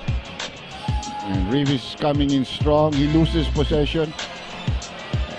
I think just an ordinary foul. It's a foul. There's no question about that.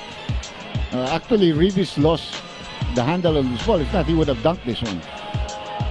It's just an ordinary foul. He actually lost the ball. Yeah. So that's a lucky break. And then the foul came in. Yeah. Foul came in. So here's the official verdict as Tronjel Dabat jogs over to the official stable. And we await the official call here. Just a foul. Just a foul. That's it. There's no flagrant foul there. Nothing. Although it is the third personal on Gabe Freeman as Bethune shot Duncanson. Ponders on the possibilities here in the third. They're down by 11 points to a Ginebra team that is scorching from Rainbow Country. And the tape really showed the players that he had no possession of the ball. He was not taking a shot. He lost the ball actually when the foul came. So there could not be free throws given to Rafi Ribis. And here's Elterbrand. Baguio from the corner. Rebound for Ontiveros as the Beermen try to bounce back here in the third. Well, they're very much in the game. It's just an 11-point hit. Cortez is going to get hot. In the first quarter, I told you this guy can lead this team. And Cortez beginning to show it. The last 3 games he has played, San Miguel has won and won well. 10 points for Cortez here in the third. Ginebra still on top, 61-53 as we approach the 7-minute mark of the third period. Elterbrand, he can't shoot. Goes inside. Baguio, nowhere to go. Throws the ball away. Villanueva on the move. He steps on the gas and the layup is good. Timeout is needed here by Ginebra as the lead has been cut down to only 6 right now. And Freeman is all tuckered out at this point with still 7 minutes remaining in the third.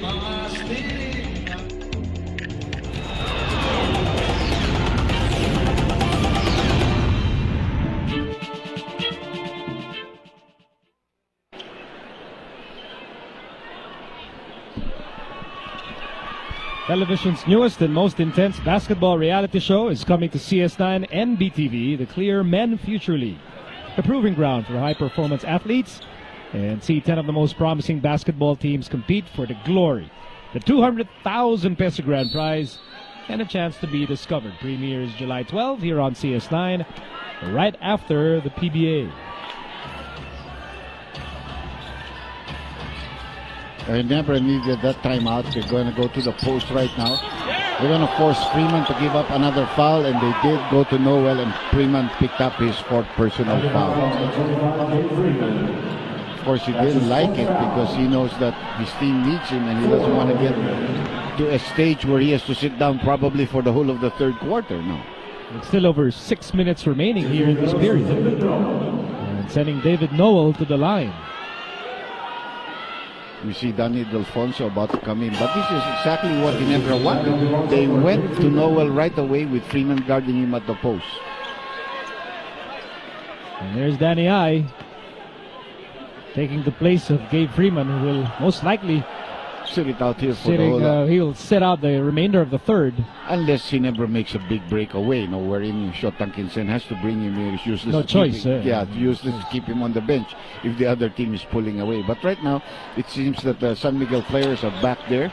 Their confidence level is okay, and Cortez so far nobody has been able to defend him in this quarter. He's been responsible for keeping San Miguel within shouting distance. But he missed that time. Rebound for Rivas. Here's Tubin against Ontiveros. Hand off Helterbrand. Helterbrand says, "You have lots of time to shoot. Why rush?" Well, you know what? I changed my mind. That's his first 2 points here in this second half. And 21 in the ball game right now. As the Beermen go inside, Dorian Peña powers his way. And Dorian will have a bonus free throw. Now you got to give that to Dorian. He went and spun to his right, which is not his strong side. That's why Rivas got caught with the foul. He was expecting him to spin back to the left. Second personal against Rivas. 4th team foul against Ginebra, sending Dorian Peña to the line, but he missed the bonus free throw. Well, he just threw it out. Like he didn't want to touch it.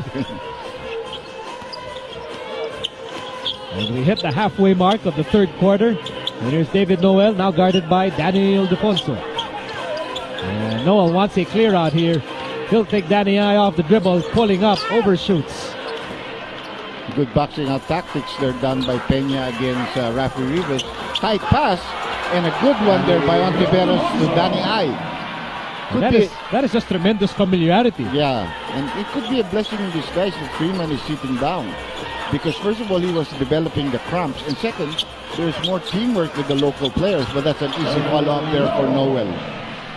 I think Baguio, you could credit an assist. I think he knew he had no chance of making that. He just saw where Noel was. And Noel with 9 points in the game. Ginebra still ahead, 66-59.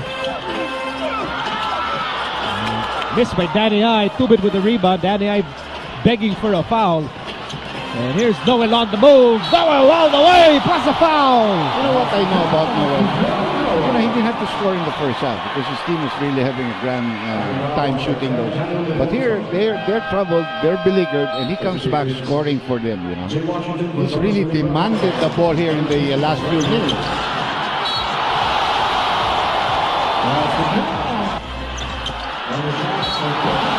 And a former North Carolina Tar Heel ramming his way through the defense and gets a congratulatory high five from Paul Artadi from the bench, and he completes a 3-point play.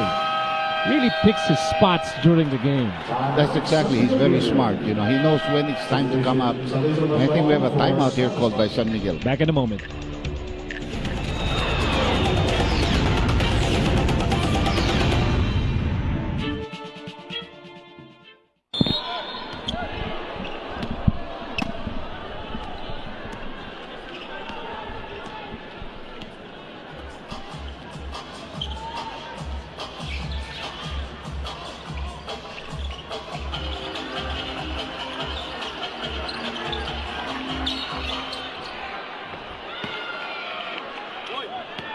Back with us here, Game 1 of the Motoline PBA Fiesta Conference Finals here on CS9. Nico Halili with the good Dr. J. Andy Howe.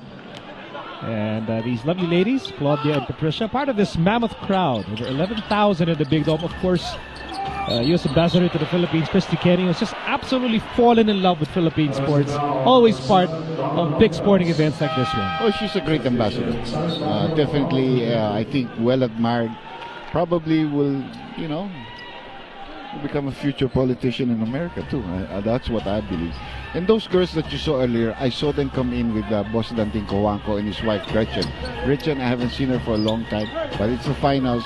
Their team is in the finals, so she's gonna come out and cheer for them. Those girls, I think, medyo more related sa kanila. And a mystery by Salvacion. And a loose ball here picked up by Helterbrand. Here's Baguio. And he gets hijacked, and the ball stays with Ginebra. Lot more physical contact now. Under 5 minutes remaining in the third quarter. Ginebra still on top by 10.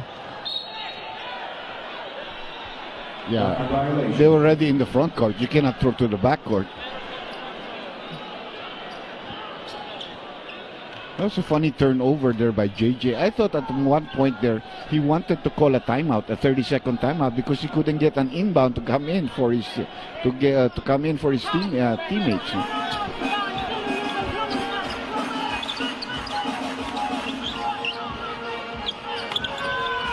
Here's Ontiveros. He just knows how to fish for that foul. He went fishing. 8 free throws given to him in the first half. All over smaller guards. He just gets them jumping up in the air and reaching in.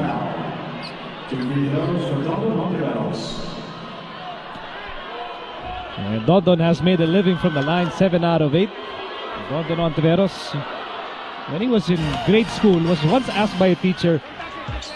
Okay, I'll go back to that story after we check our KFC delivery assist the third quarter. Featuring Dondon Ontiveros over to Danny I. Magpa-deliver sa KFC, just dial 887-8888. KFC, it's finger licking good. And he was asked by a teacher, what will you be when you grow up? And at that young age, Dondon knew. He said, with all the confidence in the world, I will be a PBA player. That's Baguio. Once he gets, he likes to be isolated. And then, he finds those small gaps where he goes to the basket and he goes it hard. He takes it hard. Third personal foul now on Dorian Peña.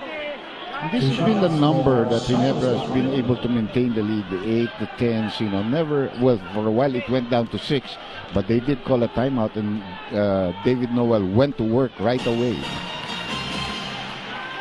And San Miguel had the taste of that lead, but a very fleeting moment. Very brief. That was somewhere in the second quarter. 1 point lead, 22-21. That was it. Yeah.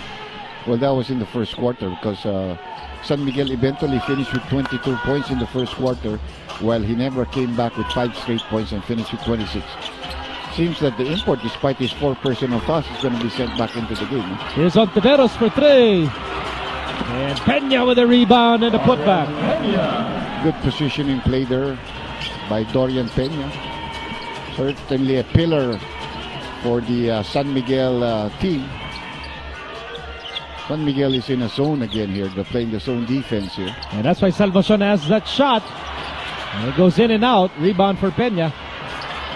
4 rebounds for Dorian Peña tonight. And Mark Cortez gets swallowed up by the defense. And that's a turnover. Yeah. He really doesn't levitate as well when he goes to the right. He's more comfortable going to the left and finishing with the left hand. He can do a lot of things. This one, he had no choice. He had to go to the right, and Eric Ment caught him upstairs. Ginebra holding on to a 71-63 advantage. And here's Salvacion. Back to Noel. Noel fires a pass. Baguio on the move. Back to Noel. Noel bullet pass. Menk.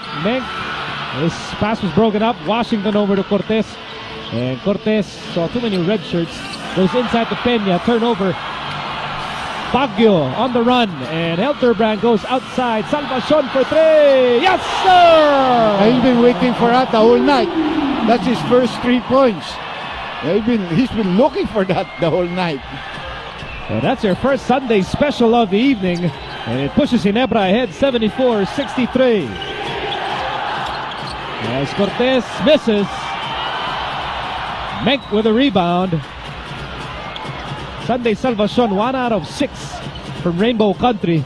But that three-pointer might get him going. And Baguio is really bothered here by Ontiveros. And again he loses the ball. And somebody reached in. That's Ontiveros picking up that foul, his third personal foul. And San Miguel is in the penalty. Well, Ginebra is also. That will mean free throw shots for Cyrus Baguio. Third personal against Dondon Ontiveros.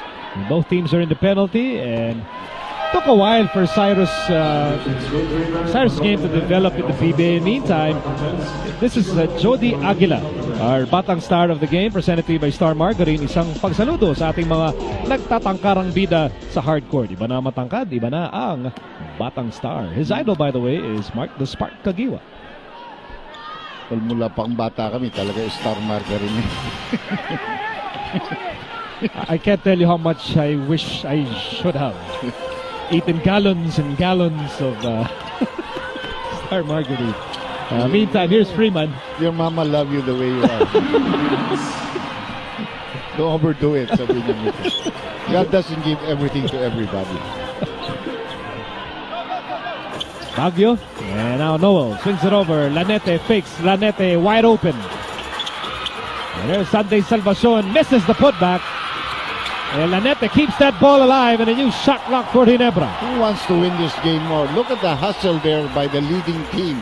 I mean, Ginebra is leading by 13, but its players are all scrapping for the ball. Here's Lanete, runner, bothered by Freeman, and Lanete gets the ball again.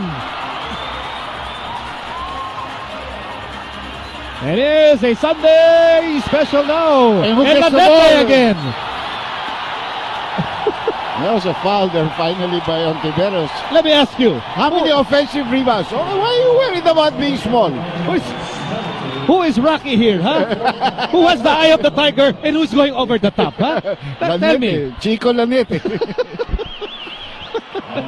The Italian stallion, Chico Lanete, is on the line, and he has made big hustle plays here for Ginebra, and getting this Barangay Big Dome crowd on its feet, earning this trip to the line. And makes the first. I mean, those are 3 offensive rebounds you pick up there as you take a look at Henry Coanco. Siyempre, alam mo naman yan, Ginebra yan. Yan ang kanyang team. Pati ba kalaban ng San Miguel sa San Miguel?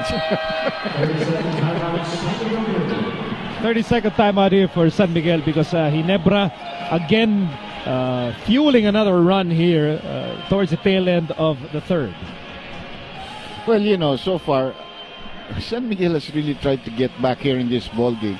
But I think, you know, the spirit that's being shown by Ginebra has really taken a lot of their fight out. Here's our What a Shot by Ronald Tubit, brought to you by Wata Tempura from Tokyo. Parang hindi gutom si Ronald no itinira yun. Ang daming yo-yo ginawa niya rin. Tubit right now in trouble with his fouls. He has 4 personal fouls. You can take a view of the big crowd here. And of course, Barangay Ginebra. They always have the signs up there. One of our viewers, Jun Mirasol, and his family from Taguig City, they want to know, how did Ginebra reach this point, get this far, without Mark Agiwa and with Eric May going in and out of the lineup? Well, they found the right import. Like I said, this guy is a smart import, and he plays. If he has to play a starring role, he will do so. If he has to play a supportive role, he will do so. Then, of course, adding Cyrus Baguio was another ingredient to helping the team in its offensive game. Then they're getting some of their injured players coming back, Luis, and then now Mek in this game. Here's Danny I, drop pass. Last touch on Freeman. Too tentative now on the part of San Miguel. Because of the fact that they're behind by 15 points, they're feeling the pressure and they want high percentage shots, taking too many unsure shots for themselves. Under a minute remaining in the third quarter.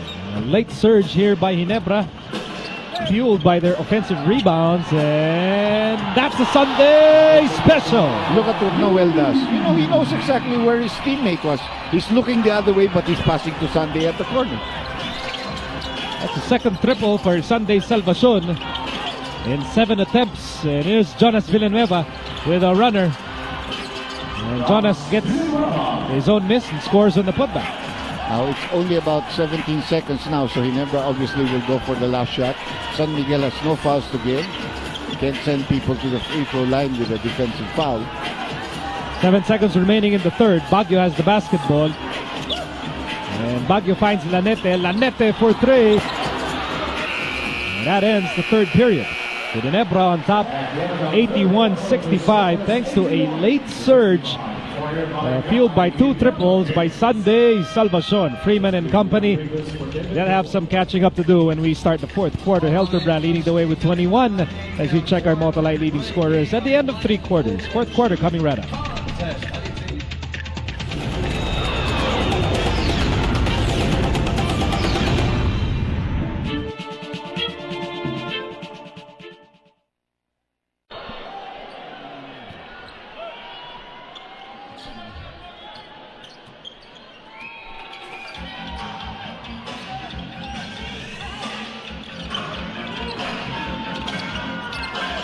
Back inside the Big Dome as we begin the payoff period.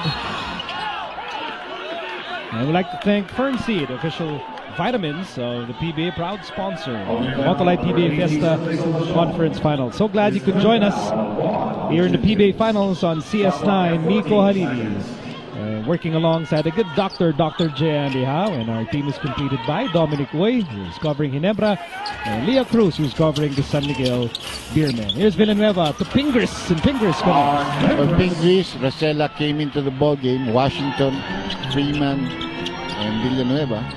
San Miguel going with speedier team right now on the floor. Shorter, but speedier, and a lot of scoring opportunities for them here. A lot of players that can do the scoring here. Here's Washington, and Pingris lost the leather.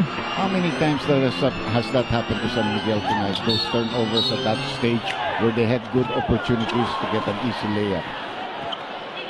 Ginebra has taken every quarter so far in this ball game. 26, 27, 28 points. San Miguel 22, then that low of 19 in the second quarter, 24. With a 16-point lead. Chico Laniete is now being replaced here by JJ Helterbrand. Barely a minute gone by here in the fourth and final quarter. And Laniete gets a big hand from the Ginebra fans. A minute having gone by in the fourth. I should send you over to Leah Cruz. Thanks, Miguel. Now, earlier I reported that the San Miguel Beermen are having trouble getting into the usual game, and that's still the problem that's going on now. The problem, Coach Schott said, is that they're too tentative. That's why their game is slowing down. So they have to move the ball more on offense. Now also, the other problem is defense. They got to make stops, they got to play better defense, and they got to hustle for loose balls. Ginebra is getting too many second chance points. That's what's happening over at San Miguel. Now for more on Ginebra, let's go over to Dominic Uy.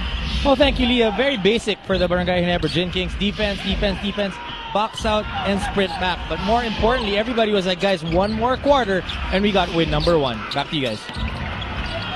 2 to shoot here for the Beermen, and another hustle play here for Ginebra. Here's Baguio. He goes behind the back. He goes sidestep, and like a football running back, found the seams and the little openings in the defense.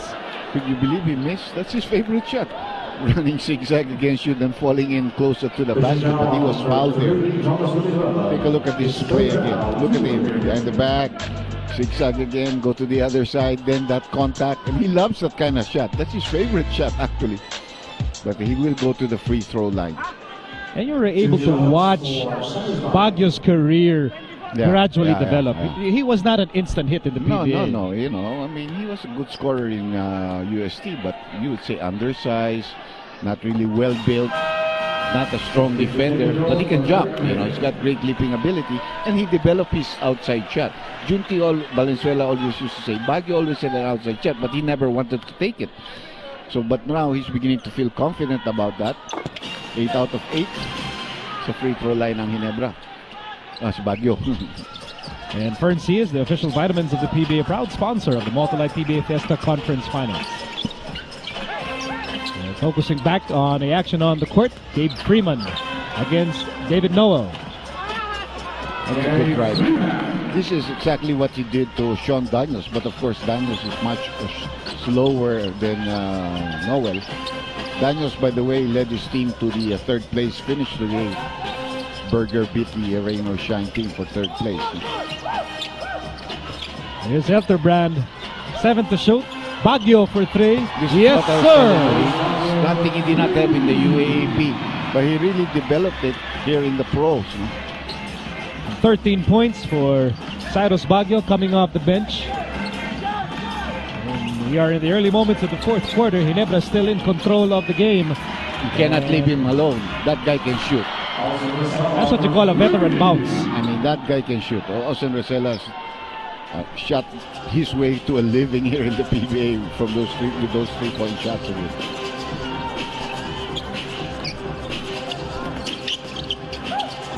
Baguio fires away, in and out. Rebound for Freeman. And Olsen goes inside. Washington. A lot of muscle on that move. There is that big mismatch that they've been trying to exploit. There's no way Sunday Salvation is going to be able to guard Washington at the post. And with all the moves that Washington has and the power, let's see Noel go back to work. He hasn't been. Oh, that was read there by Villanueva. And a preemptive foul here given up by Salvacion, which is a good foul. It's number 4, but it prevents a fast break opportunity for San Miguel.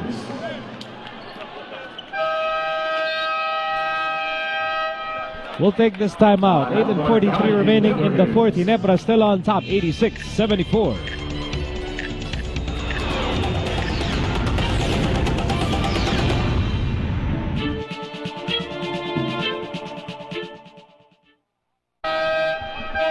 Substitution, JC Tom for Sunday Salvation.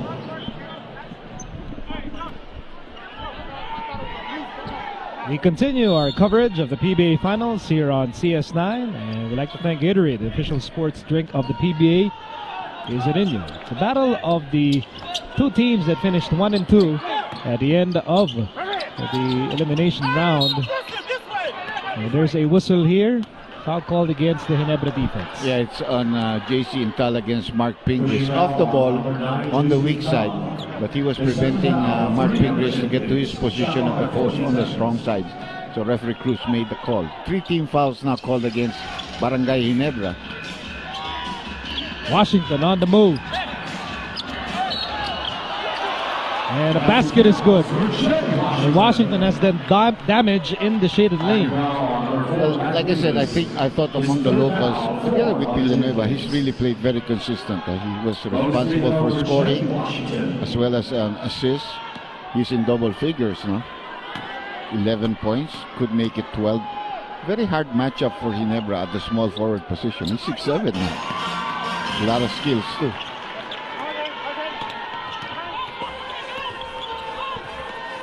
Right now, Ginebra still ahead, 86-77. That's not a safe lead with such a lot of time left in the ball game, and Ginebra already with 14 fouls. And with 8 to shoot, they try to go to David Noel. No success there. Villanueva scans the floor and sends it over to Pingris with that mismatch against JC Intal. Back outside Rosella. They go to Jonas Villanueva with the drive. And there's Washington once again. That's right. And San Miguel is back in the ball game right now. They got the momentum. A lot of bad passes by Ginebra on their entry pass in their half-court set. And surprisingly, Heltergun has been making the mistakes. Missed by Baguio. And Baguio got his own miss. And he gets fouled. Almost, but not quite. That would have counted. Yeah, that definitely would have counted. It's a tough break. There's San Miguel already generating a lot of momentum, Yes. and then Washington commits a foul. And because there was an interception, actually that loose ball was picked up by Baguio. And here, definitely it's a foul. He's up in the air, he has not come down, and he throws up that shot. That had a very decent chance of dropping. And instead, Baguio will take 2 free throws. That would have been one of the big highlights of the PBA plays. PBA, really the place to be, Sila Coach Amir Balgardia and JRU, they're watching me now. They're watching the games because they want to emulate these players. This is their goal to make the PBA.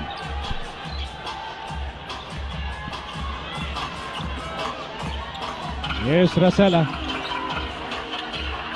And now Villanueva, top of the key. As we approach the 7-minute mark of the fourth. Jonas Villanueva with a burst of speed.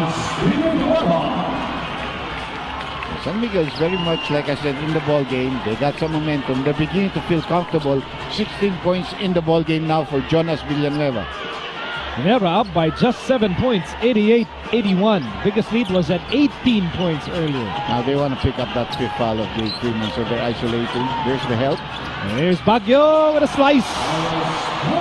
You force a double team. Somebody's going to be open. He makes the right cut. There is Noel to make sure he gets the pass. Baguio with 17 points off the bench. And it's back to a 9-point Ginebra lead, 90-81. Steal by Noel. David Noel on the move. And David Noel completes. Wait a minute. Yeah. Wait a minute. Wait a minute.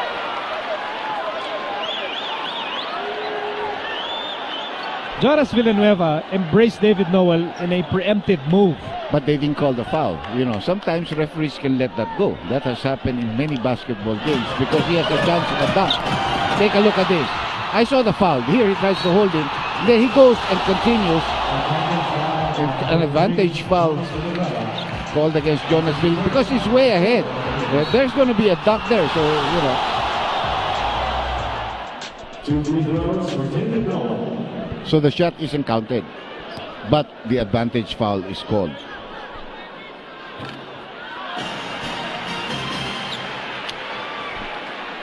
Mas mabigat na penalty nangyari dyan because he has 2 free throws plus they had possession if he makes the free throws. He splits his free throws, but they do have possession. Because Noel had the runway all to himself. Yeah. Well, set to take off. And right now Ginebra up by 10. And they have possession of the basketball. 6:16 remaining in game 1. And here's Helterbrand. Nice pass for Rivas. Well, JJ Helterbrand making up for 2 of his terrible passes here, coming up with an excellent one straight to Rivas' hand, who faked off, used the glass, and has a 3-point play coming up. You might forget, Helterbrand is also a point guard. That's right. He knows he's averaging 5.2 assists a game. His shooting guard skills have so much developed. People might actually forgotten that he used to be Ginebra's starting point guard. We'll be back with more action in a moment.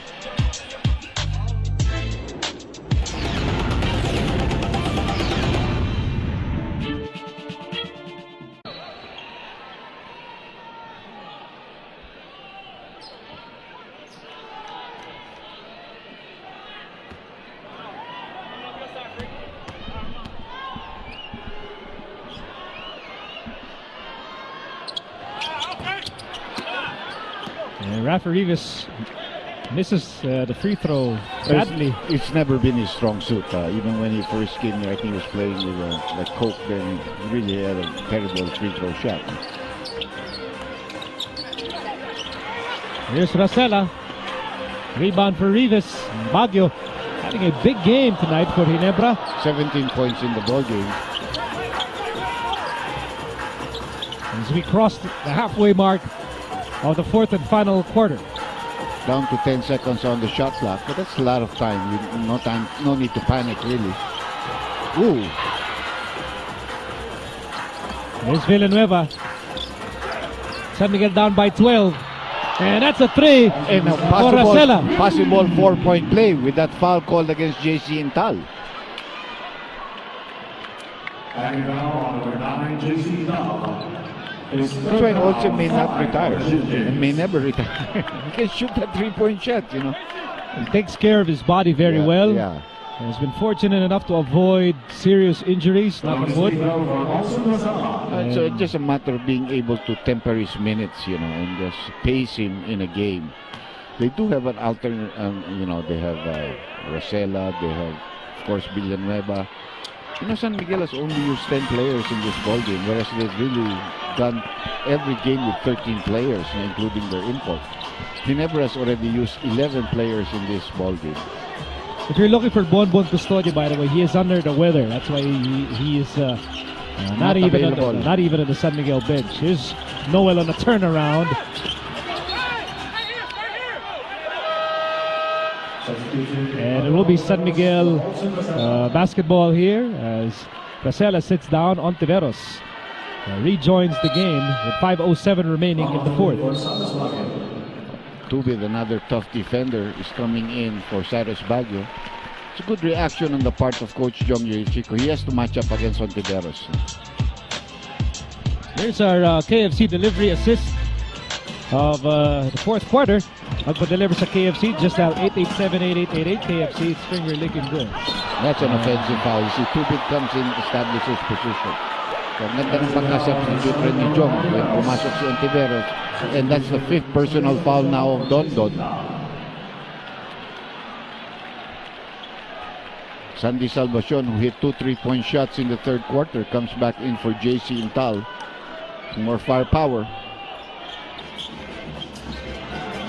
Under 5 minutes remaining here in game one.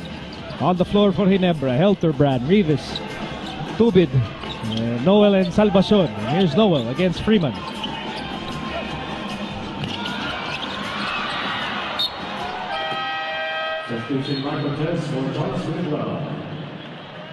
Mike Cortez coming back into the ballgame. He has only played 19 minutes, but he has contributed 13 points in this ballgame. And bulk of them coming in the third quarter, where he had 11 points there. Brand new backcourt here for San Miguel with Ontiveros and Cortez. Freeman wanted that basketball. Instead it's with Pingris with 10 to shoot. And out of Washington. And Washington working hard to bring San Miguel back in this game. Pushing now on number 4, Rafa Rivas. His fourth foul. Well, the foul was called on Ribes, and it is immaterial whether he was taking the shot or not because Ginebra is already in the penalty. So automatic of defensive foul or loose ball foul would mean free throw shots. So this could be the closest that San Miguel gets to Ginebra after a long while. They could cut this down to 6. And a lot of time left in this ball game.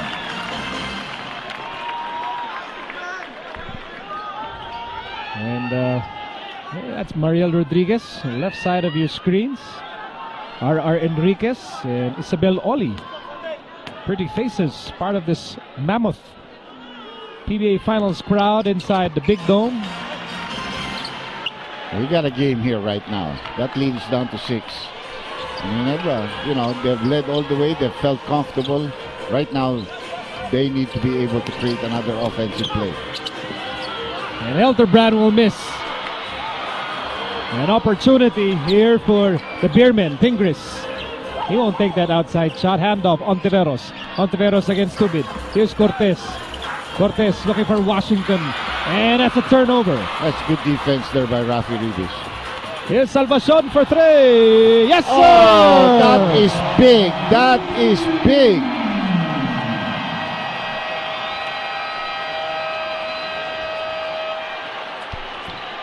Anytime you need a big basket, you call for a Sunday special. And this, they have a lot of confidence in him. I mean, he could have hit the side of the barn in the first half.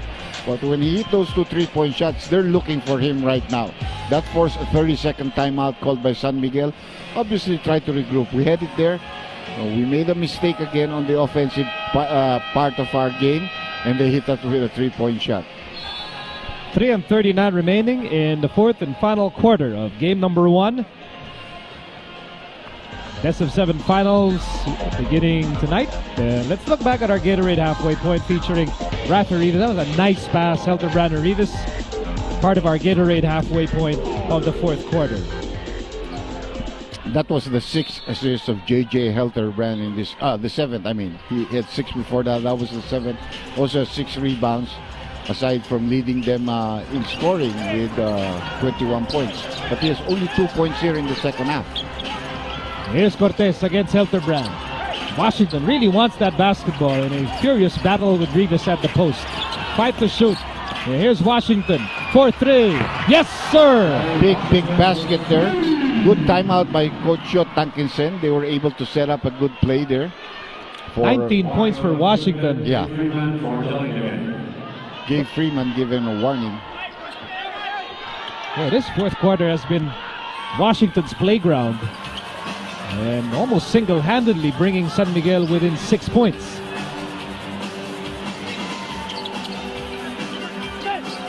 Here's Noel. Noel on the move.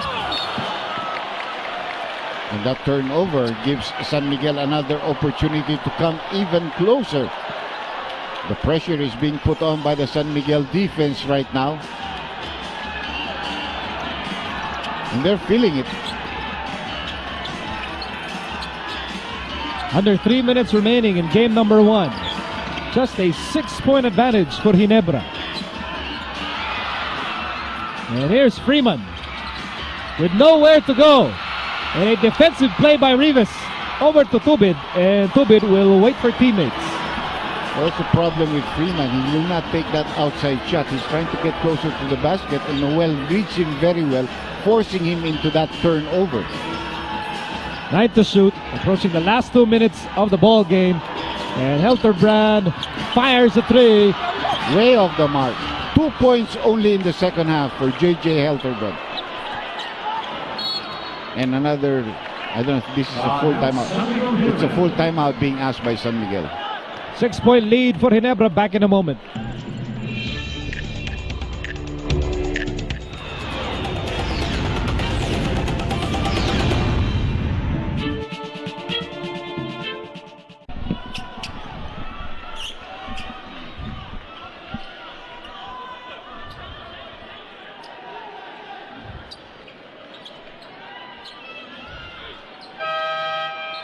Sarang Baguio for Sunday Salvation. 2:08 remaining in the fourth and final quarter of game number 1. Best of 7 finals for the Motolai PBA Fiesta Conference. Well, Jonas Villanueva came in for Pingus because Joe Tankinson is looking for 4 players. All the players on the floor could score. Last 2 minutes brought to you by Motolite Pangmatagalan. Ginebra led by as many as 18, but don't look now. The San Miguel Beermen are knocking on the door. They refuse to go quietly into the night. They're down by just 4 points. They're now playing tough defense here. Ginebra has to score. J.J. Helterbrand cannot just continue controlling it and not score. And a big break there for Ginebra because San Miguel had that ball and the ball bounced back all the way up to Baguio. So they have a fresh 24-second shot clock. Ginebra cannot play the clock right now. They just have a 2-possession advantage here. Helterbrand holding on to that basketball. Helterbrand attacks, kick out. Baguio on the right side. Back to Helterbrand for 3. Did not look good when he released it. And Freeman secures the rebound. Another 30-second timeout now being called by San Miguel. A timeout. It's a full timeout. San Miguel down by 4. They'll have the ball when we return.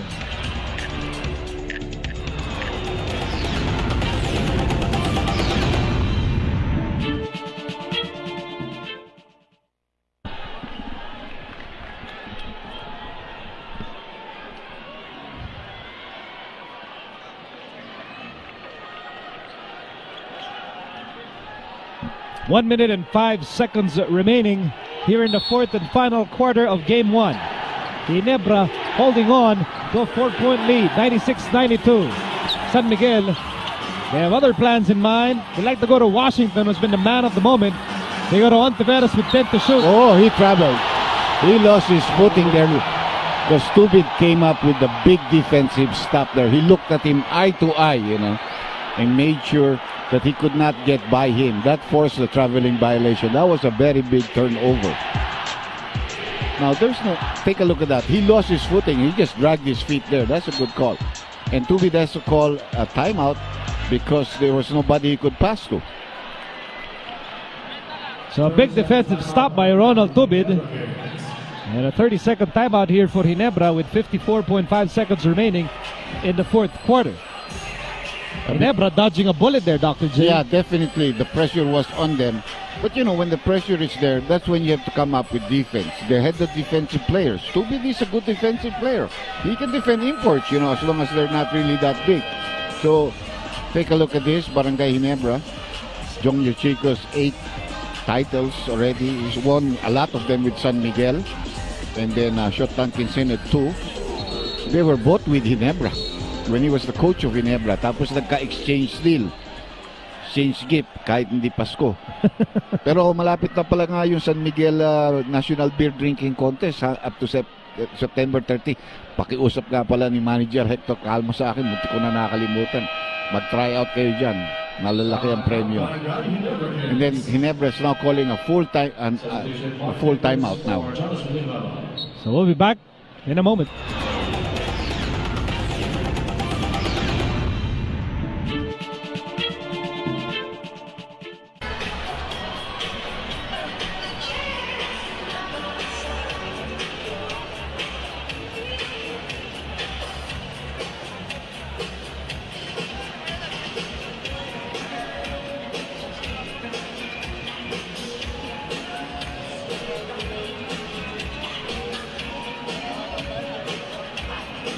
And the atmosphere inside the Big Dome, absolutely electric.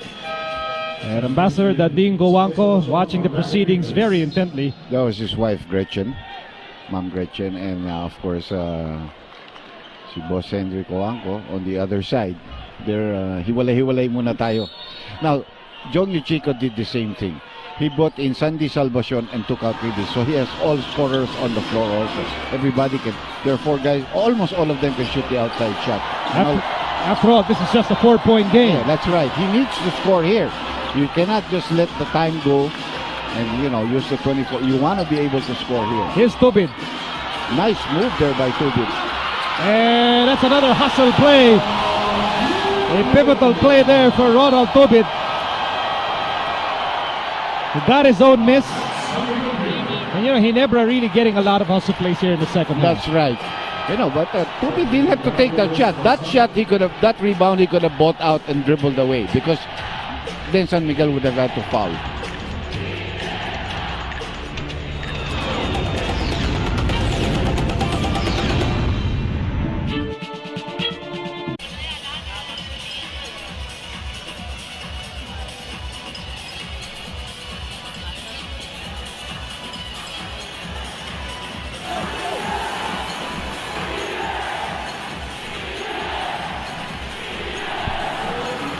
.5 seconds remaining in the fourth quarter.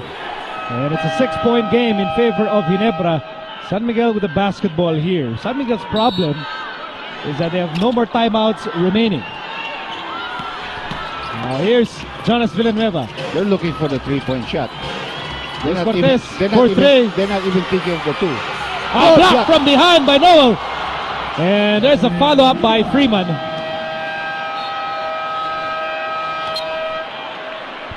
But 2 may not be good enough because it's still a 2-possession game. There is no pressure, and San Miguel would have to foul against Ginebra. This is just a 30-second timeout, so that means they could advance the ball if they want to prevent an interception in the backcourt.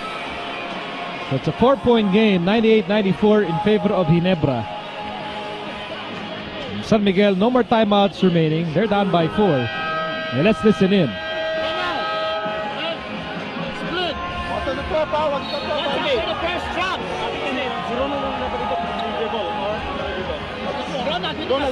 Don't dribble the ball, don't dribble the ball.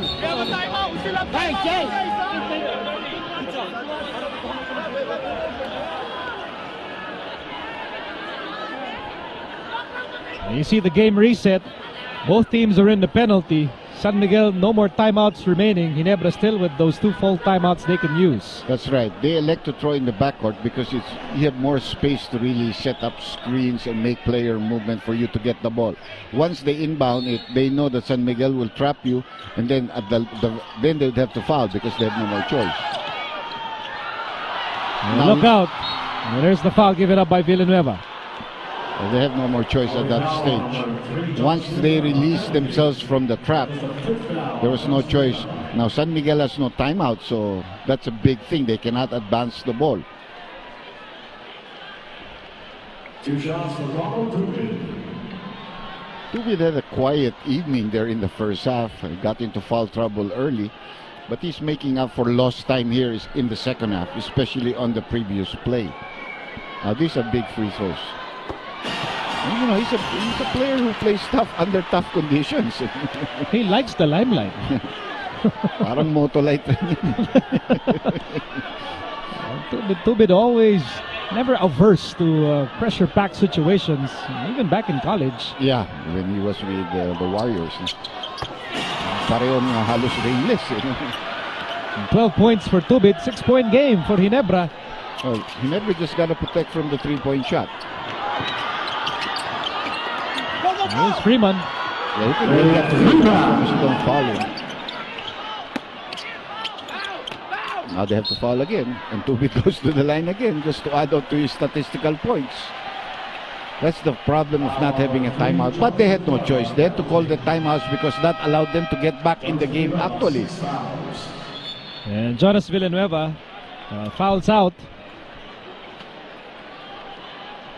Jonas had 18 points.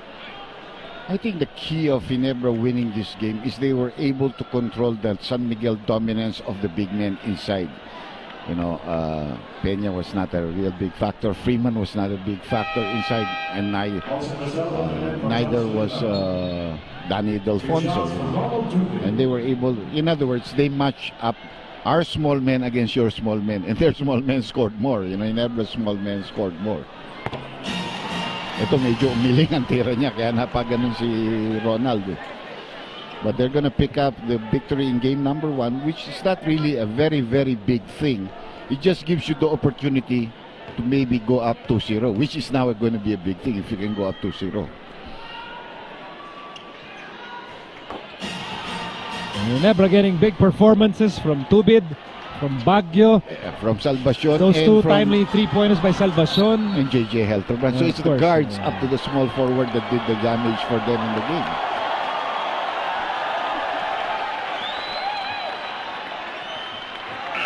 Washington had that big effort in the fourth, but just was not enough. Jong Wichigo and the rest of the Jing Kings, they race ahead to a 1-0 lead in this best-of-7 series, winning 102-96 over the San Miguel Beermen.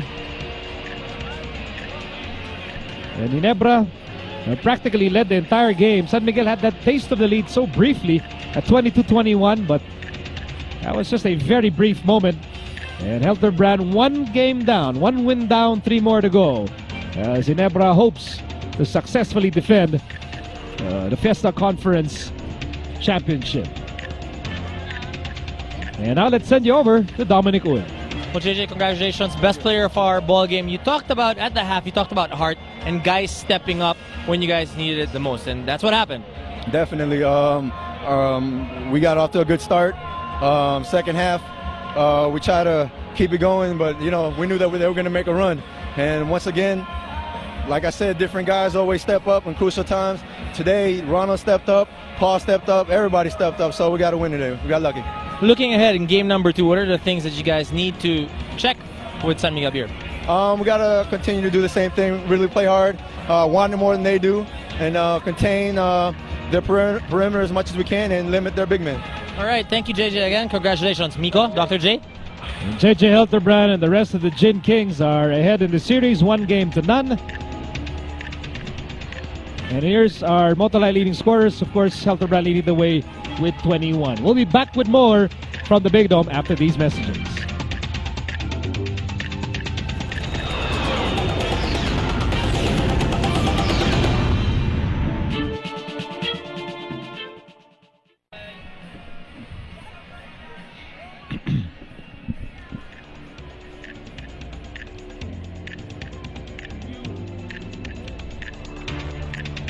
Back with us here with our remaining moments. Ginebra winning over San Miguel 102-96 to claim Game 1 of the Motolite PBA Fiesta Conference Finals.